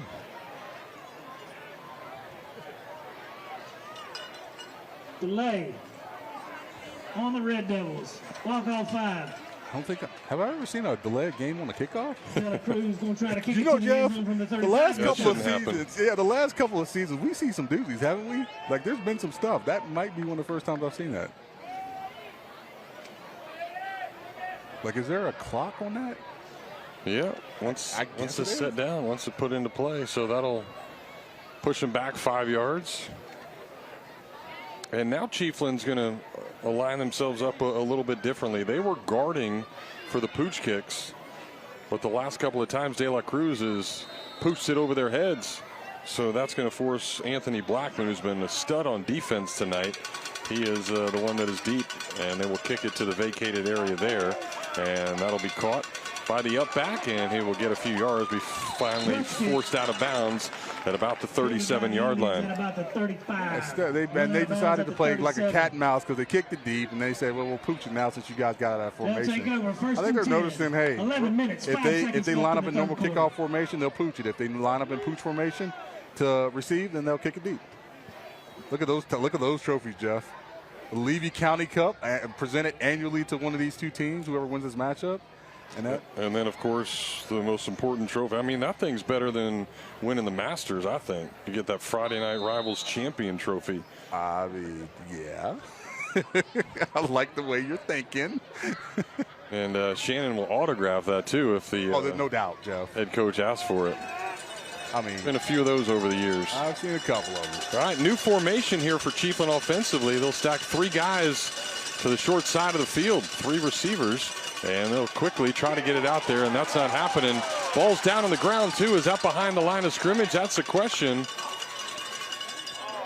And they are going to say it was a backwards pass, so Chiefland able to recover it. I don't think that could have been disastrous. Yeah, I don't think that was a bad play. It's just you have to have the receivers that are going to block on the edge. And listen, they saw it coming. Receiver misses his guy. Number 2 right there. For Williston gets up the field. Javon Brown gets up the field and blows that thing up. If he's blocked, it's a good play, but it only takes one guy to miss his assignment for what seems like a good play and a good formation to go as lost yardage. That's a loss of 7 on the play. And that's going to make it 2nd and very long. Yeah, and I haven't really seen anything out of Chiefland tonight that has anything to get everything back on this play out in their playbook. So take a little short shot. You know, you had a little short pass, a little post pass that you had early in the game. That looks good, but they're going to run it here. And Adams got blown up, went one way, now backwards the other way, and he's going to lose even more yardage. So instead of going one way, they're going back the other way, and that's not a good thing for this Chiefland offense. Yeah, number 5, Charles Howard Jr. You got to. It's a little difficult because it seemed like this had some promise. Got blown up in the backfield on the first play. You ran a play that's just kind of, it's been hit or miss. This little quarterback sweep or this little quarterback power play, and it hasn't really produced, especially in big yardage situations. 2nd and 18. You figure they might have to put the ball in the air a little bit, but that was, that was the play they called. So now they're 3rd and 20 with. And they got to be careful that Williston's going to be preying on them, throwing something short, trying to make a play on it, maybe get a pick 6 or a fumble here. So Adams back to pass. He's got some room this time. He's going to try to go deep, one-on-one coverage down there, but it'll be underthrown and no flag on the play. Defense was good there. That was Javon Brown on the far side. And that'll force a punt. Yeah, Brown good on that drive. He blew it up on the first play for a 7-yard loss, and then how to defend it. Flag on the play.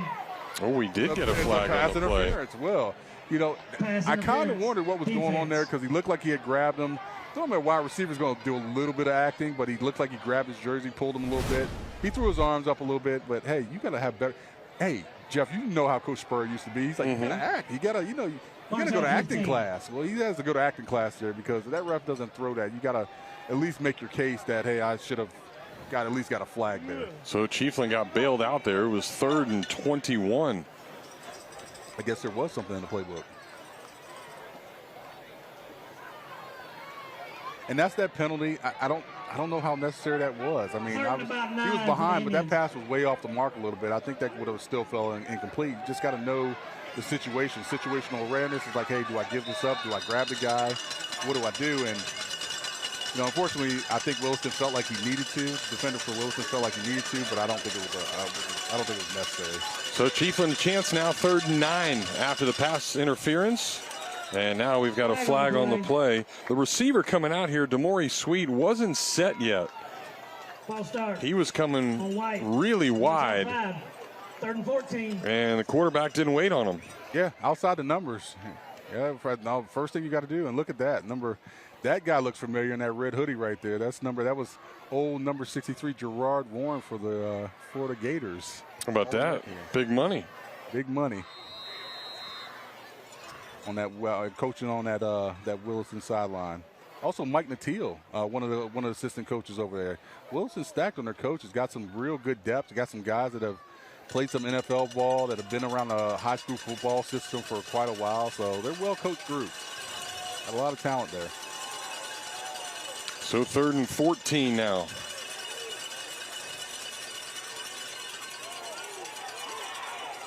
And another pass down the left side, and nothing to show for it there. Really good pursuit by that defensive line, coached up by Gerard Warren.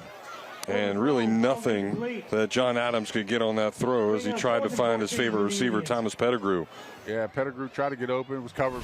It was covered pretty tight there. Not a lot there. It was enough pressure.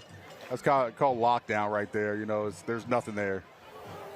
Nothing he could have did. Try to make a play. Really good defense there by Williston. So Pettigrew couldn't make the catch. We'll see how good he can kick it as he will punt once again. A couple of Red Devils back deep. Javon Brown, Trenard Roberts deep. And that'll be Javon Brown and Trenard Roberts. Williston's forced to call a timeout here on a punt.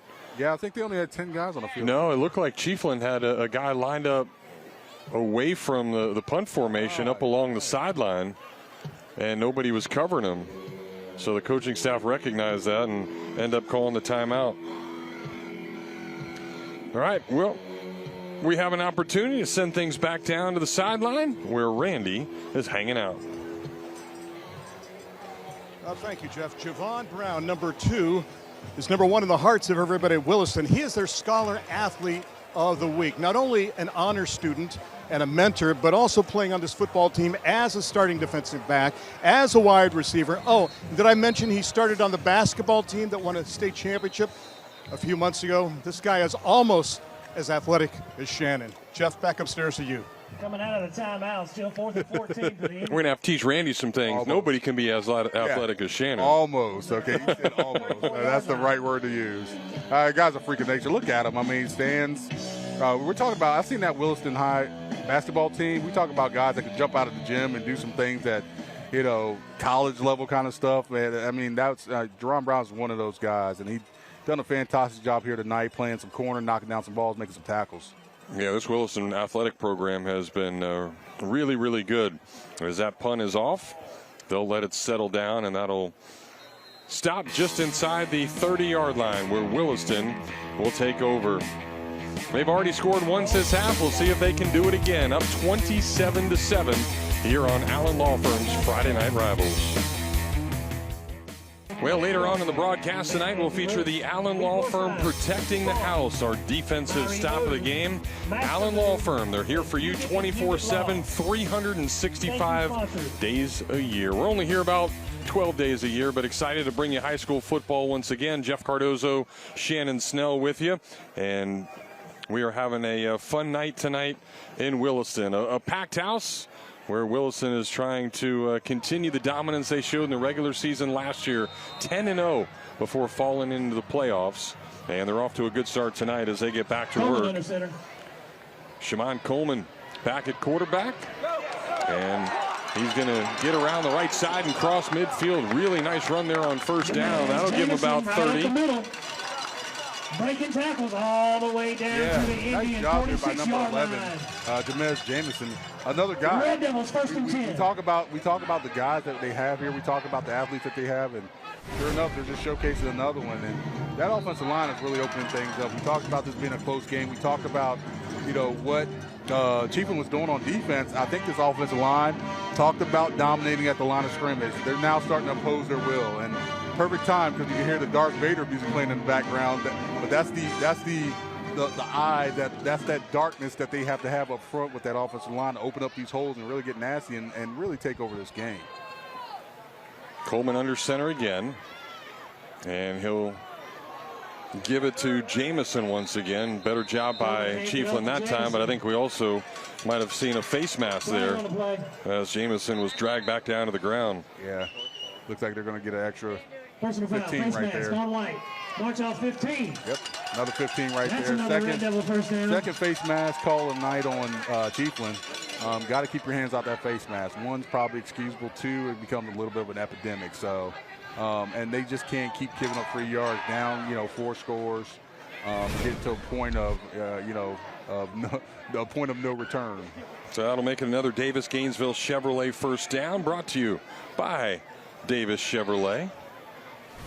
And bring Williston all the way inside the 30-yard line as they try to add to this 20-point lead here midway through quarter number 3. Yeah, no need to get cute. Just keep running the ball. That's what they've been doing well. Low throw there. So as I say that, it's like, and maybe this is their opportunity to, hey, we want to practice a couple things other things in our playbook. But once again, Jeff, the second half, the offensive line's been dominating. They've been opening up holes. It hasn't been a lot of resistance from this Chiefland defense now, like it was in the first half. So I'll lean on the big uglies up front and just keep it moving. Big uglies. That's a bad name. I'm not ugly. I'm actually a good-looking guy. At least my wife thinks so. I'm telling you. Yeah, not too shabby, man. Thank you, brother. So Coleman under center. They'll fake it to one guy, now another, and then there's that Williams fellow once again. And a really nice gain there, about 9, and that'll take him down to the 20-yard line. Yeah, focus on the offensive line, what they did up the middle. It was just nothing but, there was some misdirection right here, but watch the hole that's opening up. Guys opening up, guys pushing them around. You see a big old gaping hole in the middle.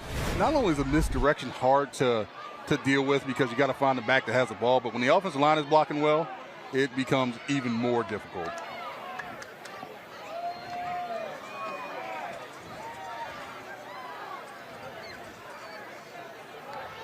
Well, once again, we're in the Call-A-Mattress red zone. Call-A-Mattress deals so hot that they built a fire station across the street. Williston's been hot here in the second half, and they'll go right back to Jamez Jamison once again, who's churning his feet and takes a couple of defenders all the way down to the 11-yard line. Yeah, sometimes it's not pretty, Jeff. No, sometimes, I know the fans want to see a big old ball or a long 80-yard run, but this is what wins. This is what wins championships. We talked about Williston overcoming that demon or finishing the story, what we've talked about all night. Finishing the story means sometimes you got to be dirty. Sometimes you just got to hit people in the mouth and keep running the ball down somebody's throat. They're not offering a lot of resistance right now. And once again, those guys up front, they're taking over. They're really asserting their will on that Chiefland defensive line. It's Williams this time. He'll go around the left side, get himself a couple of yards there on first down. Williams turns it up on the left hash. Gain of about 2. Second and 8 from the 9. And it's been really a show of a lot of different guys tonight. We've seen Williams do it a couple of times. Jace McDonald, of course. Jamez Jamison here on this drive. So a lot of weapons for these Williston Red Devils, and they're showcasing them all here in the opener. Yeah, Jamari Williams with that big run that we saw. And, you just inserting athletes into a spot where they just take it in the open field, and nobody's catching them. Great blocking, nobody's catching. That's just a recipe for success. And it looks like Chiefland wants to talk it over. Trying to prevent Williston from scoring once again. They will call a timeout. And we will take a break with them. Williston, the Red Devils up 27-7 here on Friday Night Rivals. Williston up 27-7 as they continue to do really well tonight in the opener. Let's send it back down to the sideline once again. Here's Randy. Jeff, thank you. A lot of information about this officiating crew tonight. Your referee, John Sowers Jr., the white hat, just turned 52 this past Tuesday. He works for the state of Florida. In fact, just about everybody on this crew either works for the state of Florida or in corrections, including our linesman, who actually, in Darien Blue, supervised death row for a number of years. So the message to the kids on the field and you guys upstairs is to keep it straight and clean tonight in this game. Third quarter. Red Devils. No doubt. Thank you, Randy. Yeah, there's no messing around down there with those guys. No talking back. Yes, sir, Mr. Official. You are exactly right. That makes me a little nervous up here. On the keeper up the gut. Well, good job again by Jace McDonald. Get some positive yardage there. Gain of 2. And that'll be Down to the 5. inside the 5-yard line now for Williston.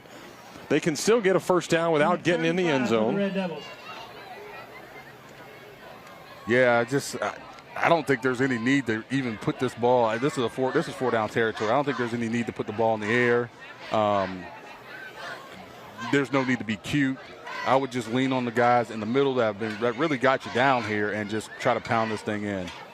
You know, you can kind of see some of the Chiefland guys, kind of standing there, got their hands on their hips, are kind of like, man, let's go. We got to do something here. But it's just been real assertiveness on the part of this Williston offensive line. They've got everybody in tight right now, but going to have to call a timeout. Normal quarterback Coleman was not in there. They were going to direct snap it looked like, to Jace McDonald, but clock was running down, taking too much time, and still trying to get some of the kinks out here in the opener. I mean, best time to do it. Oh, yeah. You know, Jeff, you're up. You're up 3 scores, so you have the opportunity to kind of really work some stuff out. We don't ever want to call it a warm-up because it's not, because Chiefland's a good team. They've been a good team in the past. We talked about them being 7-3 last year and doing a bunch of good things. And they did a bunch of good things here tonight in this game, but Williston is firmly in control of this game, so it's time for them to say, hey, look, let's work on some stuff that we need to get better on. Let's work on some stuff that we can work against a live opponent. So for them, obviously you want to keep the integrity of the game, but you also want to be able to showcase more on your offense and more what you can do. Well, it looks like they'll stick with the same play. Coleman on the sideline watching. Jace McDonald to take the direct snap. He's got it, trying to figure out where to go, but no room once again, and there he is, Anthony Blackman around that left side, and all of a sudden he shuts things down just like he's done plenty of times in the past, and it looks like maybe a field goal attempt now for the Red Devils. Yeah, Blackman's just like, I'm just going. I'm shooting. I'm taking the first thing I see that grabs the ball, that at least I think that grabs the ball. And he's made a bunch of plays in the backfield tonight. He's made a bunch of drive-stopping plays, especially close here down in the red zone. So done a pretty good job. He does have that one penalty that was a cause of them going down 3 scores. De La Cruz 27-yarder, and it's good. Plenty of leg on that one from the right footer, and that's going to get Williston to 30. A 30-7 lead on his first field goal of the season. Pushes the score. Red Devils 30. Indians 7. 4 minutes, 10 seconds left in this third So quarter. we're having some fun here tonight, but there's a lot of action going throughout this great country of ours in high school football. So let's check out some of the other fine moments from games across the country. Mitchell with time, going again, looking for Butler Brown, over the shoulder grab. Butler Brown inside the 20, to the 10, touchdown Crusaders. Earl, good blocking, sharp blocking for him. This quarterback, he's gonna cut back. Oh, beautiful run, C.J. Earl.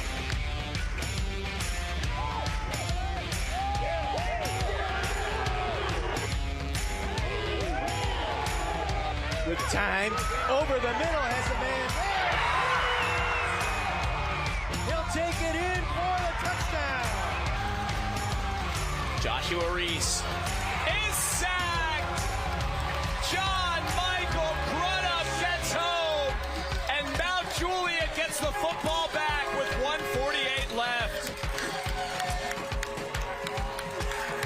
scrimmage and walking up on the snap.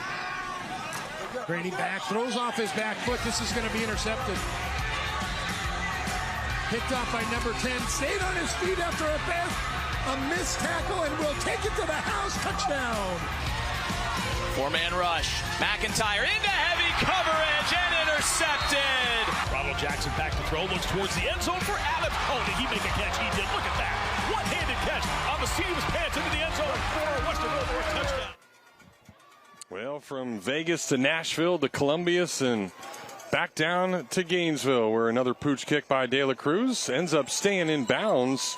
And that's going to wind up pretty good for Williston as Chiefland goes the other way on the return, and they will start inside their own 20-yard line. De La Cruz pretty good at that pooch kick. I mean, he places it right there all the time. I mean, he hasn't really missed out of bounds. So it looks like they practice that quite a bit, Jeff.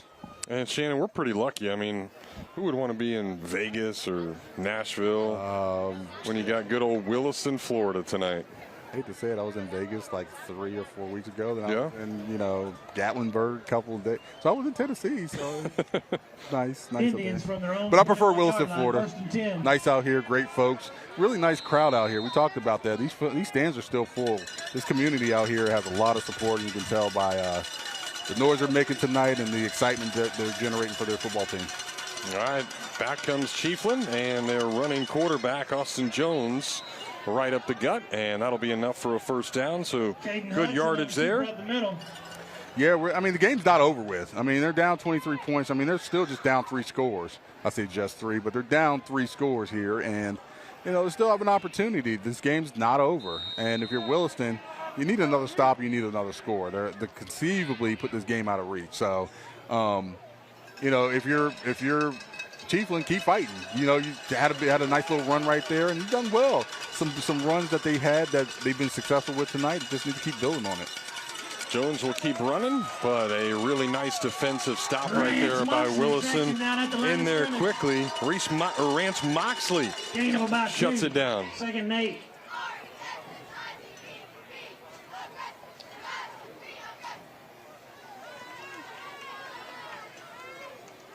Yeah, and for Chiefland, obviously the sense of urgency has to get moving. You only got 3 minutes and 15 seconds left here in the third quarter. Try to get down there, try to score now. That's the objective. Try to score before this quarter's over with. Throw something out there that you haven't seen all night. I mean, once again, to get back to talking about it, you got to do something, be like a can opener, and try to open this defense up that's been tough all night. Well, Jones again able to get away from one guy, but not a couple of more. Big stop right there by Ryan Donald, the linebacker in the backfield, one of the seniors on this ball club. Bring up third and Yeah, Ryan Donald able to get back there, sling his guy to the ground. This has been a really good defense tonight, and you see number 55 right there. That's Ira Warren. Yeah, Ira Warren. He's been blowing stuff up all night. They've given him a free release is probably not the thing you want to do. A guy that's really been wrecking your backfield for a good portion of the night. So, and it's working the kinks out, Jeff. I know Chiefland has been better up front. They've showed that portion tonight. It's just they got to be able to put it together consistently. John Adams now in a quarterback, fakes a handoff. He'll roll out to the right, and that should be another pass interference as Javon Brown grabbed the jersey. Intended for number 7, Thomas Pettigrew. But maybe he did it without anybody seeing it. Ball's incomplete. Oh. Bring up 4th and about 15 for the Indians. I certainly thought that was pass interference. And that's what I'm talking about, Jeff. That's the kind of stuff that needs to get cleaned up. It's the small things, and we talk about Williston being able to match that perfect regular season record that they had last year. They got to be able to do the small things right. That's as far as covering receivers, making sure they stick with them, not grabbing jerseys, not causing themselves unnecessary penalties, being able to finish out drives. That's what's going to be the difference between Williston being a good team versus Williston being an elite team. So Brown and Roberts deep. Back for another punt. And that'll be grabbed. That's Roberts trying to get down the right side. Got some room to run. Look at those wheels all the way down the sideline. And just dragged out of bounds at the last second. And that was the guy that kicked it. Thomas Pettigrew, the punter, had to come all the way over and in there. But playmaking ability of Trenard Roberts shown right there as he puts Williston in prime position to score once again. Yeah, Roberts able to grab it, and I thought he was going to get ran out of bounds right here, but he was able to turn it up the sideline, use that speed, and listen, the kicker got you. I'm not going to let that go, but that could have easily been 6 points, and another big play for Williston to really flip the field, and really the first one that we've seen here for special teams for them.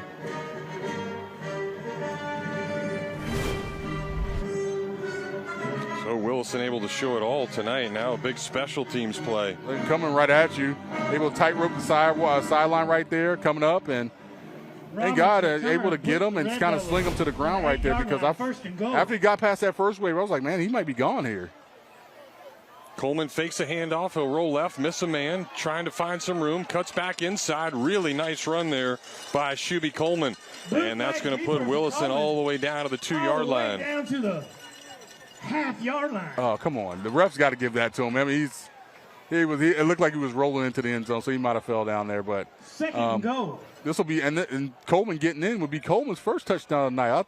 I could have swore that he would have had 2 or 3 just by himself, but the cast around him and the athletes that have been running and gunning on this field at Williston have really done a great job. Well, ball's on the ground, it looks like. And Chiefland. And they get it back. Says they've got it, and that's in fact what they do. So little mishap there on the handoff, and with a chance to go in and really put this thing away, Chiefland up to the challenge. Wow, yeah, just center quarterback exchange. Well, rule number 1 in football is that you got to snap the ball, you got to catch the ball, and sure enough, the ball never got up and rolled, and sure enough, Chiefland gets themselves a nice little turnover.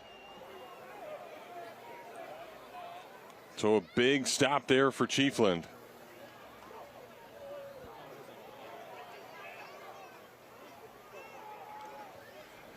So there's good news, bad news, Jeff. Good news is they only have 99 yards to go. 99.99 yards to go. That ball is sitting like right an inch before the goal line. There's a way to go for this. Got probably what is likely to be a pretty PO'd Williston defense right there. Matt, they had to come back on the field and they didn't cash in there. So if you got a trick in your bag, if you're Chiefland, time to pull it out. John Adams will be the quarterback.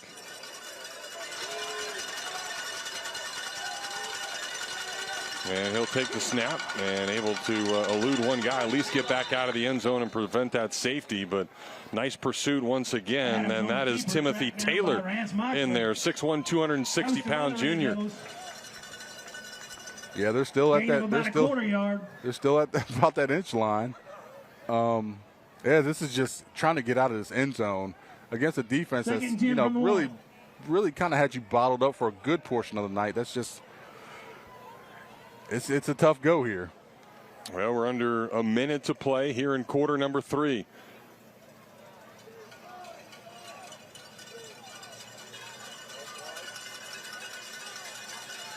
Adams still in there at quarterback.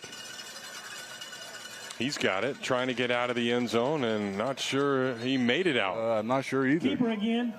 But they're going to mark him that he did. So no gain on the play. And you didn't think they could move back much, but that's what they've done on these 2 plays. Yeah, they sure have, and they're going to flip fields here, so they're going to take it to the 4th quarter. So the clock will wind down, 3, 2, and 1, and just 1 quarter to go here tonight in Williston. We're the home team. The Williston Red Devils, undefeated a season ago, lead it 30-7 here on Friday Night Rivals.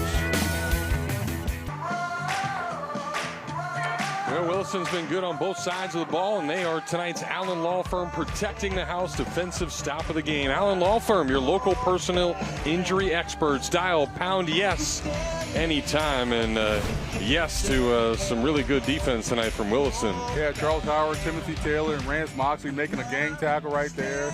What a phenomenal job. You see big Gerard Warren, former University of Florida football player, giving out some tips and some advice to the defensive line mate here, and just perfect song. A little bit Won't Back Down Here by Tom Petty. because that's exactly what Williston did not do. They took a shot. They took a shot in the first quarter from Chiefland, and that shot didn't affect them. They were able to kind of get some really nice drives, and their defense turned it up. That defense that was a little bit maligned a year ago, took their lumps, has shown tonight against Chiefland that they're ready to take on. They're ready to take on the season. Yeah, it was once a Encroachment on the Red Devils. 14-7 game, and now 30-7. Third and about 5 from the 5.5-yard line. Williston trying to get a little greedy there and maybe cheat the snap a little bit.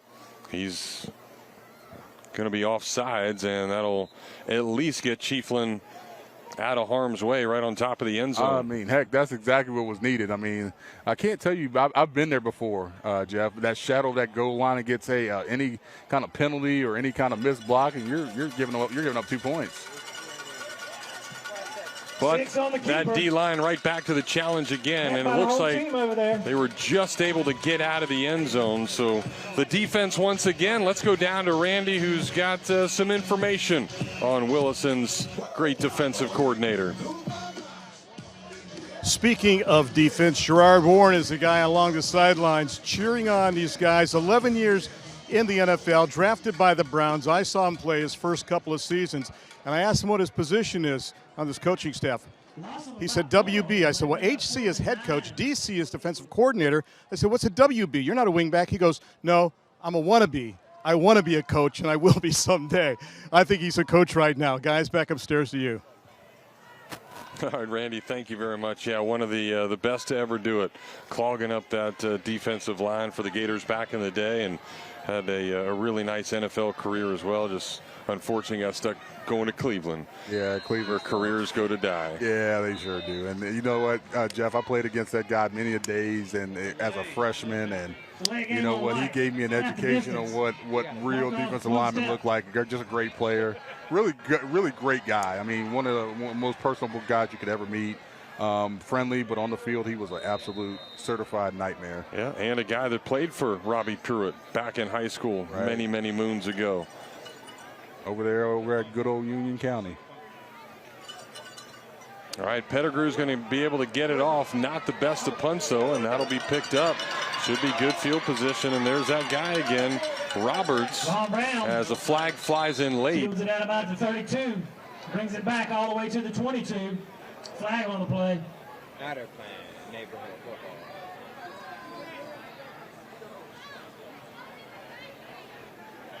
And it looks like we got maybe a block in the back. Yep. Block in the back. Red. What was going to be really good field position now just turns into decent field position for the Red Devils here.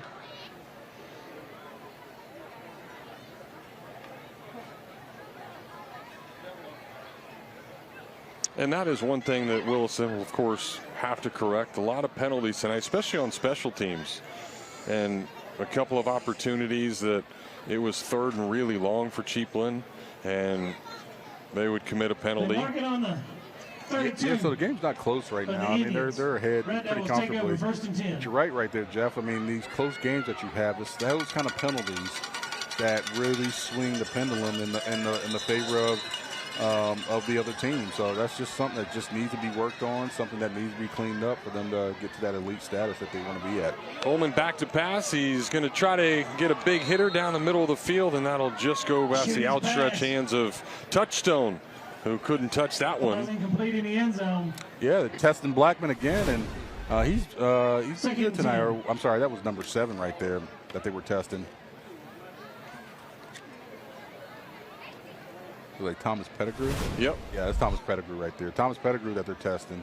They've done a good job in the passing game. Chiefland has. Haven't allowed too many things over top. They were, got hit up a little bit on the screen game, but they corrected that. So obviously in the passing game, they've done well. They've done a good job, but got to get some of these run lanes cleaned up, some of this outside stuff. And they'll be good. Quick hitter to Jameson, who's churning. Number 11, Jameson, dragging Indians with him all the way down to the 27-yard line. A good gain of about 5 yards, make it third and manageable. 3rd and 5.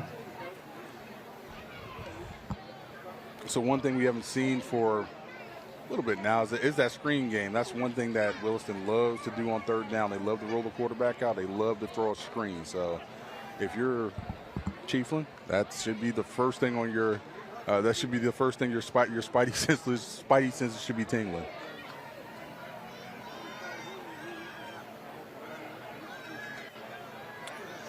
Jamison in the backfield, Coleman under center. They'll toss it to Jamison. He'll try to get around the right side, looking for some room to run. Cuts back in as some flags go down.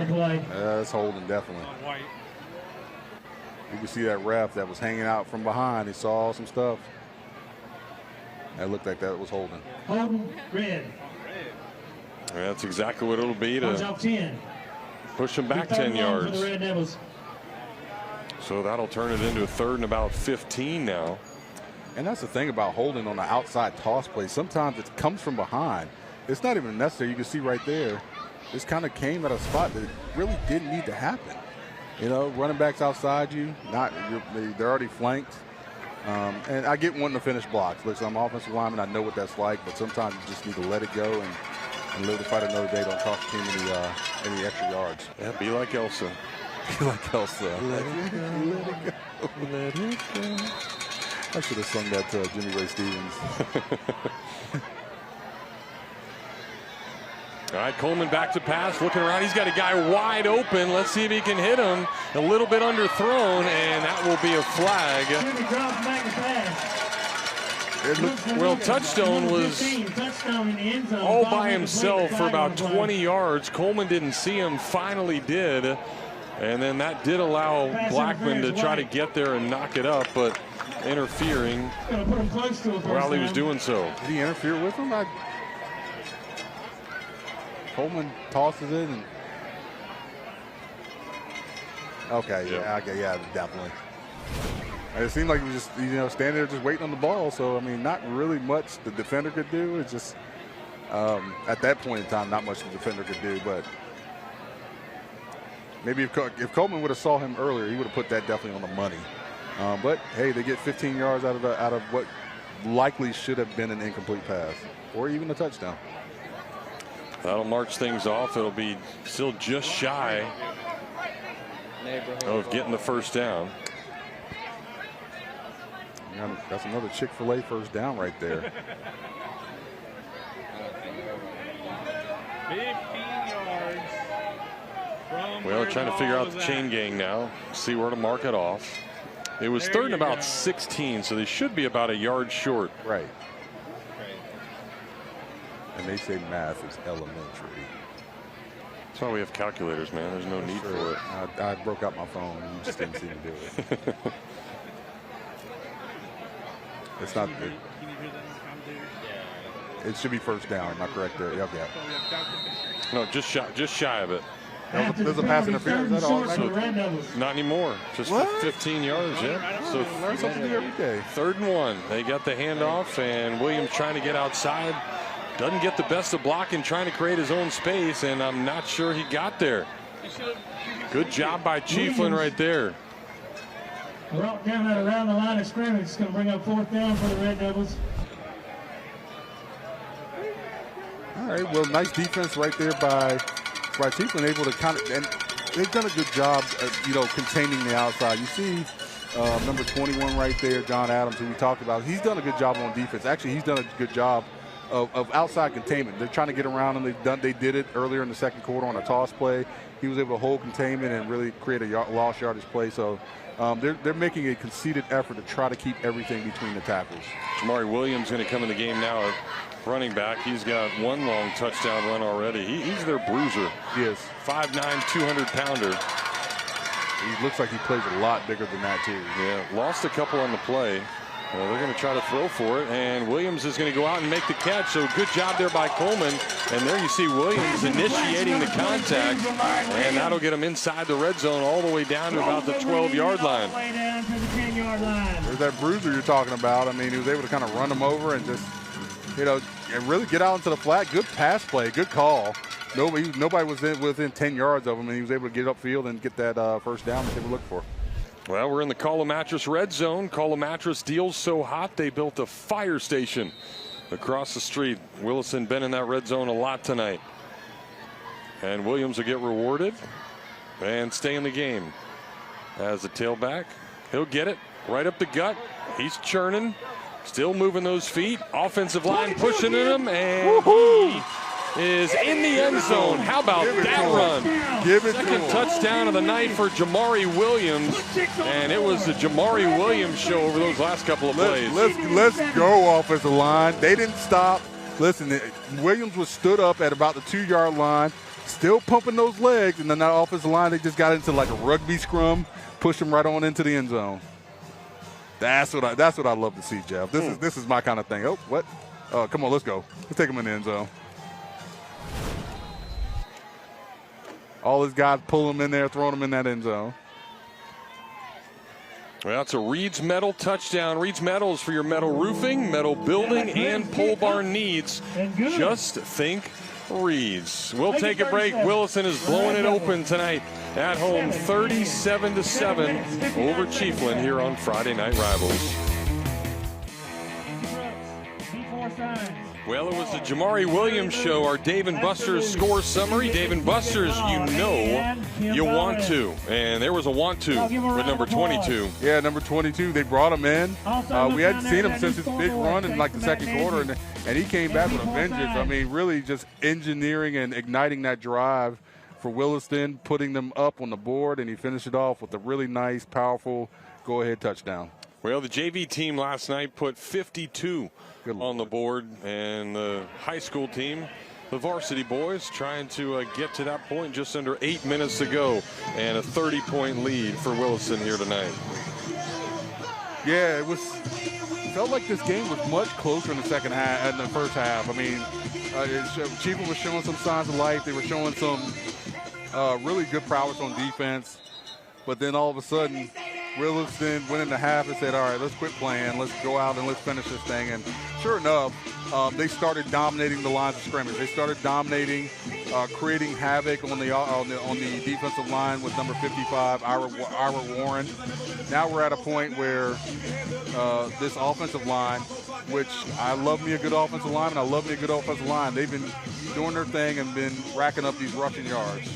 Well, time for another West Shore home kickoff, America's most admired home remodeling brand. It's been a big leg tonight from number 40. That's Eddie De La Cruz. 5'10", just 150 pounds, but he can certainly get after it. Little pooch kick, and that one is not going to be as good as it gets out of bounds, so that will give Chiefland a little bit better field position to start off another possession. And we'll see if this Chiefland offense can get going. They were doing some really good things when Jones was in there at quarterback. Gotten to the edge a few times and able to use those feet. You've seen a couple of really good throws from John Adams. Pettigrew has been on the receiving end of a few long passes. But other than that, it's really been that front four from Williston taking over. Yeah, they started off the game really, really good. Then got, knocked on their back a little bit, got knocked off track a little bit. Osteen Jones with his touchdown for Chiefland. But ever since then, Jeff, it's just been a really utter dominance. It's been all Williston, and you really don't expect anything less after such a fantastic season last year and the preparation that they had in the summer this year. Jones in there at quarterback. He'll run it right up the gut.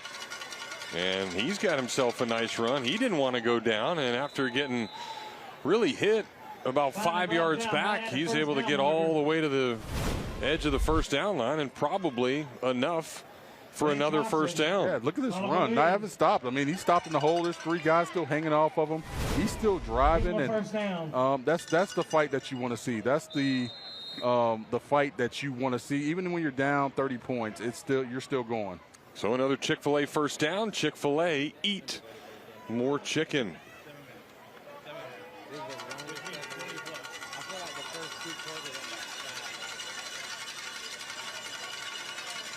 Clock running, 7:30 to go here in this one. Jones gets it again. Right tackle pulling, but then nowhere to go as he's stopped. No gain. Jones that time met at the line of scrimmage. Good job by Timothy Taylor Second and 10. in there. Yeah, they're still trying to open up this run game some. Chiefland is, so they still have opportunities to really get the run. And this is what it is at this point. I mean, it's 7 minutes left in the fourth quarter, game conceivably in hands, but there's still something that you can do on your offense to try to get your run fits together. First game of the season. Yeah, the season's not over. All right, we're at game one. Your biggest improvements, Jeff, come from game 1 to game 2. So this is the time to work on some stuff, to maybe go back to the drawing board, to talk about in film session to get better. Jones going to throw it for the first time tonight, and that will be off the hands of his intended receiver. That one intended for Marcus Cheever. Yeah, threw a high ball, little bit too high.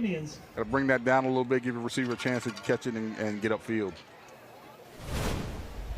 So that'll make it 3rd and 10 now.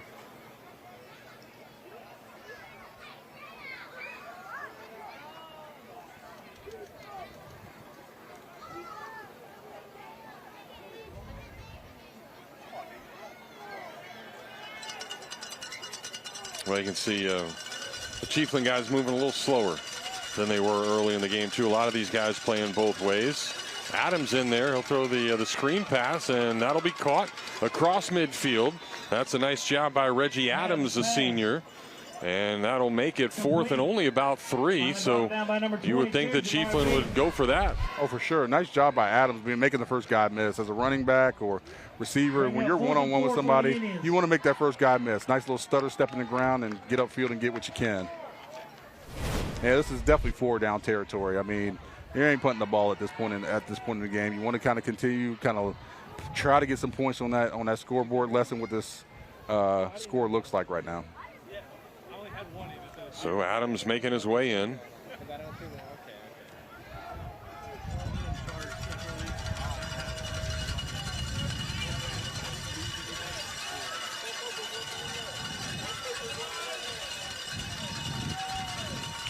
Pettigrew the only receiver, and it looks like Williston just jumped off sides.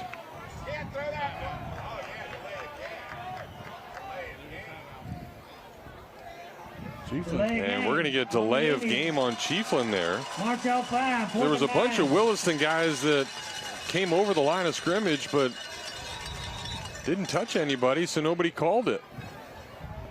Wow. That's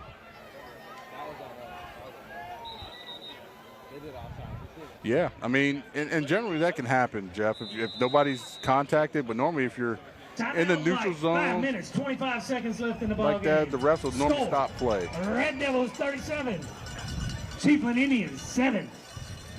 So Chiefland with a timeout. Talk it over. 4th and 9 when we come back. They're down 30 here with about 5 minutes to go on Friday Night Rivals.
Well, let's take a look at tonight's Chick-fil-A move of the game. Chick-fil-A eat more chicken, and Chase McDonald was moving on down the field. Moving. That's pretty clever right there. I like that. Yeah, he was moving down there. That's the first screen pass of the game. That really opened up the scoring onslaught for Williston. It was 3rd and long right there. Great play call, taking advantage of that over pursuing by that Chiefland defense, and sure enough, they were able to take it over 60 yards for their first touchdown of the game. Yeah, big touchdown there by McDonald. You've had Jerez Williams get in the end zone a couple of times. Jamari Williams get in the end zone a couple of times. And Chiefland now with a 4th and 9 ahead of them. 4th and 4 for the Indians. Excuse me, 4th and 4, and it looks like they're going to set up to punt. Yeah, surprising right there. I mean, yeah, very surprising. I would think they were going to go for it there. They'll get it off. Good punt, and that will go out of bounds just inside the 20-yard line where Williston will take over. They'll take over. 1st and 10. 5 minutes, 17 seconds left in the game. And now we've got a water break timeout. Why couldn't they drink water when there was just the other timeout? Maybe they just need to stay hydrated, Jeff. Not sure. Well, that'll give us a chance to eat some gummy bears up here in the booth, where Williston leads at 37-7 tonight. For the first time, the wind starts to pick up. Been a hot night here in lovely Williston, but the breeze making its way into the stadium as some of the people start to head home now.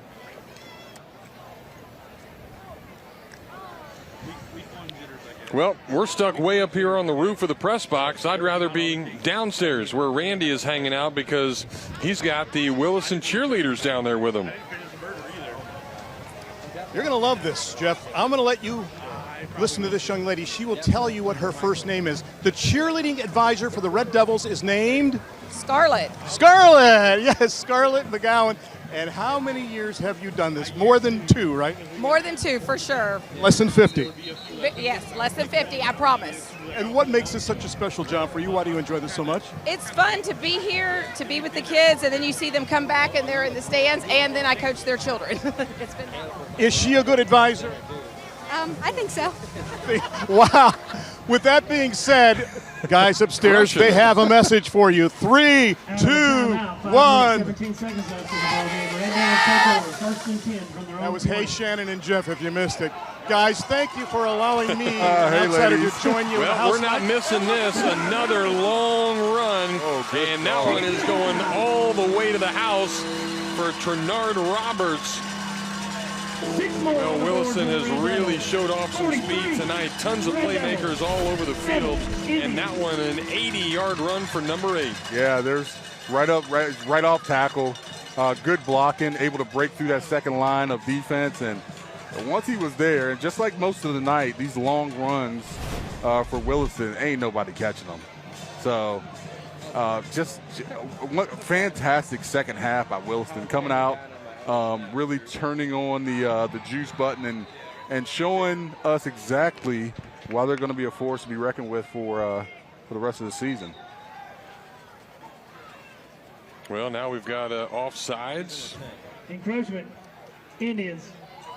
And the difference there, folks, you were saying, well, the Chiefland defender didn't make contact, right, but the offensive line now for Williston moved, correct, causing them to move. Now, if Chiefland would have moved when Williston jumped, then it would have been offsides the other way. Yeah, so basically, if the defender jumps into the neutral zone area that causes the offensive lineman moves, it is on the defense.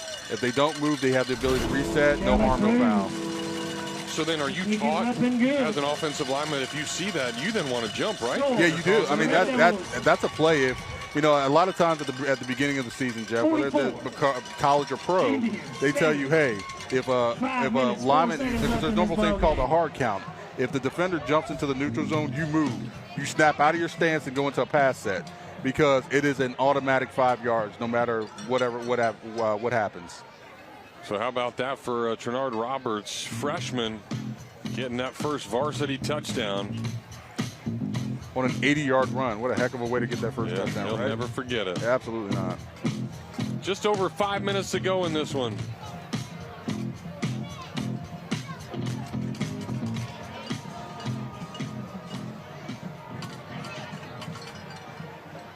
And it's time for another West Shore home kickoff, America's most admired home remodeling brand. And now with the score what it is, we're into the running clock portion. That's why you see the clock continuously moving, so it won't be much longer before Williston can claim a 1-0 start.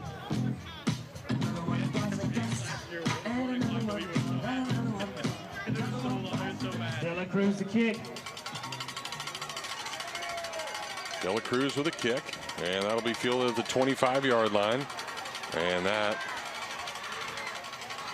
will be Jones, who gets around the left side, and he's got himself a nice return. I think you look at a lot of things that Chiefland's done tonight. You certainly have to be pretty happy with what you've seen from number 6 if you're on that Chiefland coaching staff. Yeah, you do, Jeff. I mean, he's done a very good job of when he's had his opportunities. He's, he got his touchdown tonight on a really nice run. Just hasn't had enough of those opportunities. Obviously they got to get a little bit more creative with the play calling. They got to get a little bit more creative when it comes to getting the ball in their hands of their playmakers and getting them in the open space. But it's fine. It's good. All Chiefland has to do is they're going to go back to the drawing board. They're going to reevaluate. Now, don't get me wrong. They ran into a buzzsaw with this Williston High School team. They're a really good football team, folks. This is not a thing that says, hey, we just, we didn't do what we were supposed to do. Williston's a very good team that will compete again and this year again for the state title. But they just ran into a buzzsaw tonight, and they have to go back to the drawing board. Well, Jones got aided on that return by a holding penalty, so that'll back Chiefland up deep into their own territory. And they will start this possession at their own 15-yard line. After the penalty, Indians 1st and 10 from their own 15. They'll hand it off to Jones, and he'll be tackled immediately. Sniffed out by Ira Warren Jr. Yeah, and that's a name that we've heard we heard so many times tonight. Ira Warren, he was able to be a really big force in that middle, and he stopped a lot of the stuff coming up the middle, and even chasing down some plays. So he's got about 10 tackles now, or has been in on 10 tackles now, and it's been fun to watch him. I love watching a defense, even though I'm not always the best of friends with defensive linemen, right? But I love watching a defensive lineman that gets after it and makes things happen, and he's been doing that all night tonight. John Adams in there, quarterback, but they'll direct snap it to Jones. Both of those guys in there, and Jones will be tackled right now. Ball carrier brought down right past the line of scrimmage by 44. And just a measly little gain of 1 yard. As the clock continues to wind down, about a minute and a half left to go in this one. And Jones is going to need some Gatorade after tonight. He has been doing it on both sides of the ball, and you can see him huffing and puffing right there. Yeah, he's got his cardio in for tonight. He's still fighting. He's still getting after it. He's been running tough. He's been doing what he can to really help his football team out here tonight. And now we're under a minute here left in the ball game. Great showing here by Williston High School. Great to see their fans. They really came out and showed their support. Really overall great team win for them here tonight. 3rd and 7. Jones will get another chance, but he is Jones tracked down by 22. Tracked down. That's once again. Look at that. Still in the game. Jamari Williams, after getting a couple of touchdowns offensively. Ladies and gentlemen, as you're packing up to leave, remember, pack your stuff up. Find some trash that somebody else left. Put it in the garbage. Leave this place clean. This is the jewel of Levy County, Williston. Well, you hear the PA announcer saying this is the jewel of Levy County. Good old Williston, Florida, the mighty Red Devils, and they were mighty tonight. 44-7 victory as the clock will wind down, and we will wrap up our first Allen Law Firm Friday Night Rivals presented by Radian Credit Union. And there is another victory for that guy as he continues to add to that great total, inching closer and closer to 400. 387 wins now for Robbie Pruitt as his Red Devils were really, really good tonight. And there, our player of the game. And it was a great game once again for Jerez Williams. A couple of touchdowns for good old number 3. Yeah, Darius Williams really ran the ball hard tonight. Got himself some touchdowns. Got himself the tough first downs. I mean, he's one of the guys I love watching run the football because he is east and west. He doesn't go, north and south. He doesn't go east and west. Fun watching him run tonight, and he's got himself some payoff. So again, our Allen Law Firm player of the game, your local personal injury law firm. Let Allen Law Firm fight for you. We'll take a break. We've got some hardware to give away, and we'll do that next on Friday Night Rivals.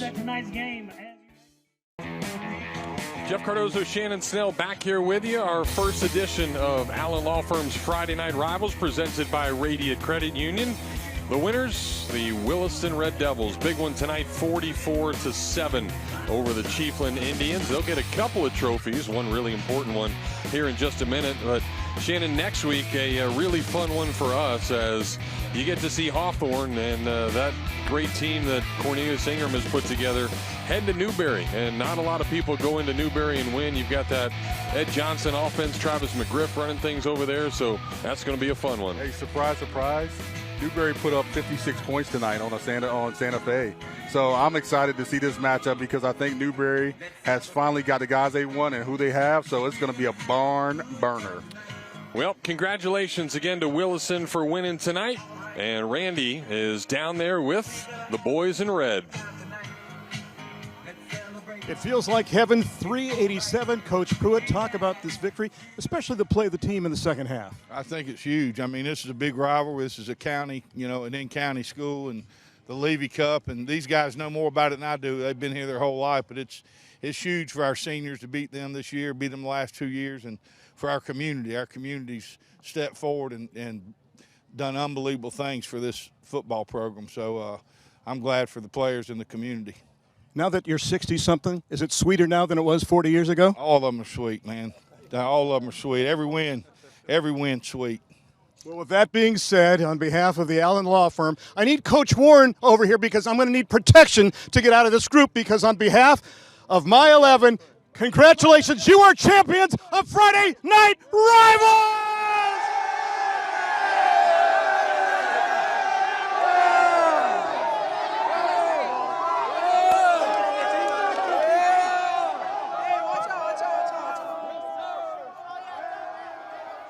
A 44-7 victory here tonight. All of us would like to take a moment to thank the wonderful partners. Allen Law Firm, Radiant Credit Union brought their contributions to the program, make these games possible for our viewers at home. And of course, thank you tonight participating schools, their administrators for their support, Chiefland and Williston. And a fun one tonight, Shannon. Welcome back to high school football. I love it, Jeff. It's exciting. It's a great football game, and it's good to see a great Williston football team really do what they did here tonight. Yeah, a lot of athletes all over the field. They're going to be a force to be reckoned with. And again, a 10-0 regular season last year, off to a 1-0 start here in this one. Hope you join us next week. Again, it's a big one. Hawthorne heading to Newberry. We'll have that for you at 7:30. For our great camera crew, and again, for Randy Reinhardt down on the sidelines, and Carl producing tonight's broadcast, the All-American Shannon Snell, I am Jeff Cardozo. Hope you guys have a great rest of your weekend,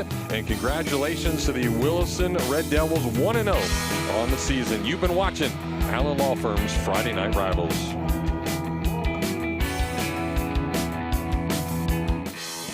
Thank you to our valued sponsor partners who make this telecast of Friday Night Rivals possible. Allen Law Firm, Radiant Credit Union, and West Shore Home. Also, thank you to our great sponsor supporters for their contributions. Chick-fil-A, Davis Gainesville Chevrolet, Mid-Florida Heating and Air, Dave & Buster's, Sonny's Barbecue, Reed's Metals, and Call a Mattress Superstore. And a special thanks to tonight's participating high schools for their continued support.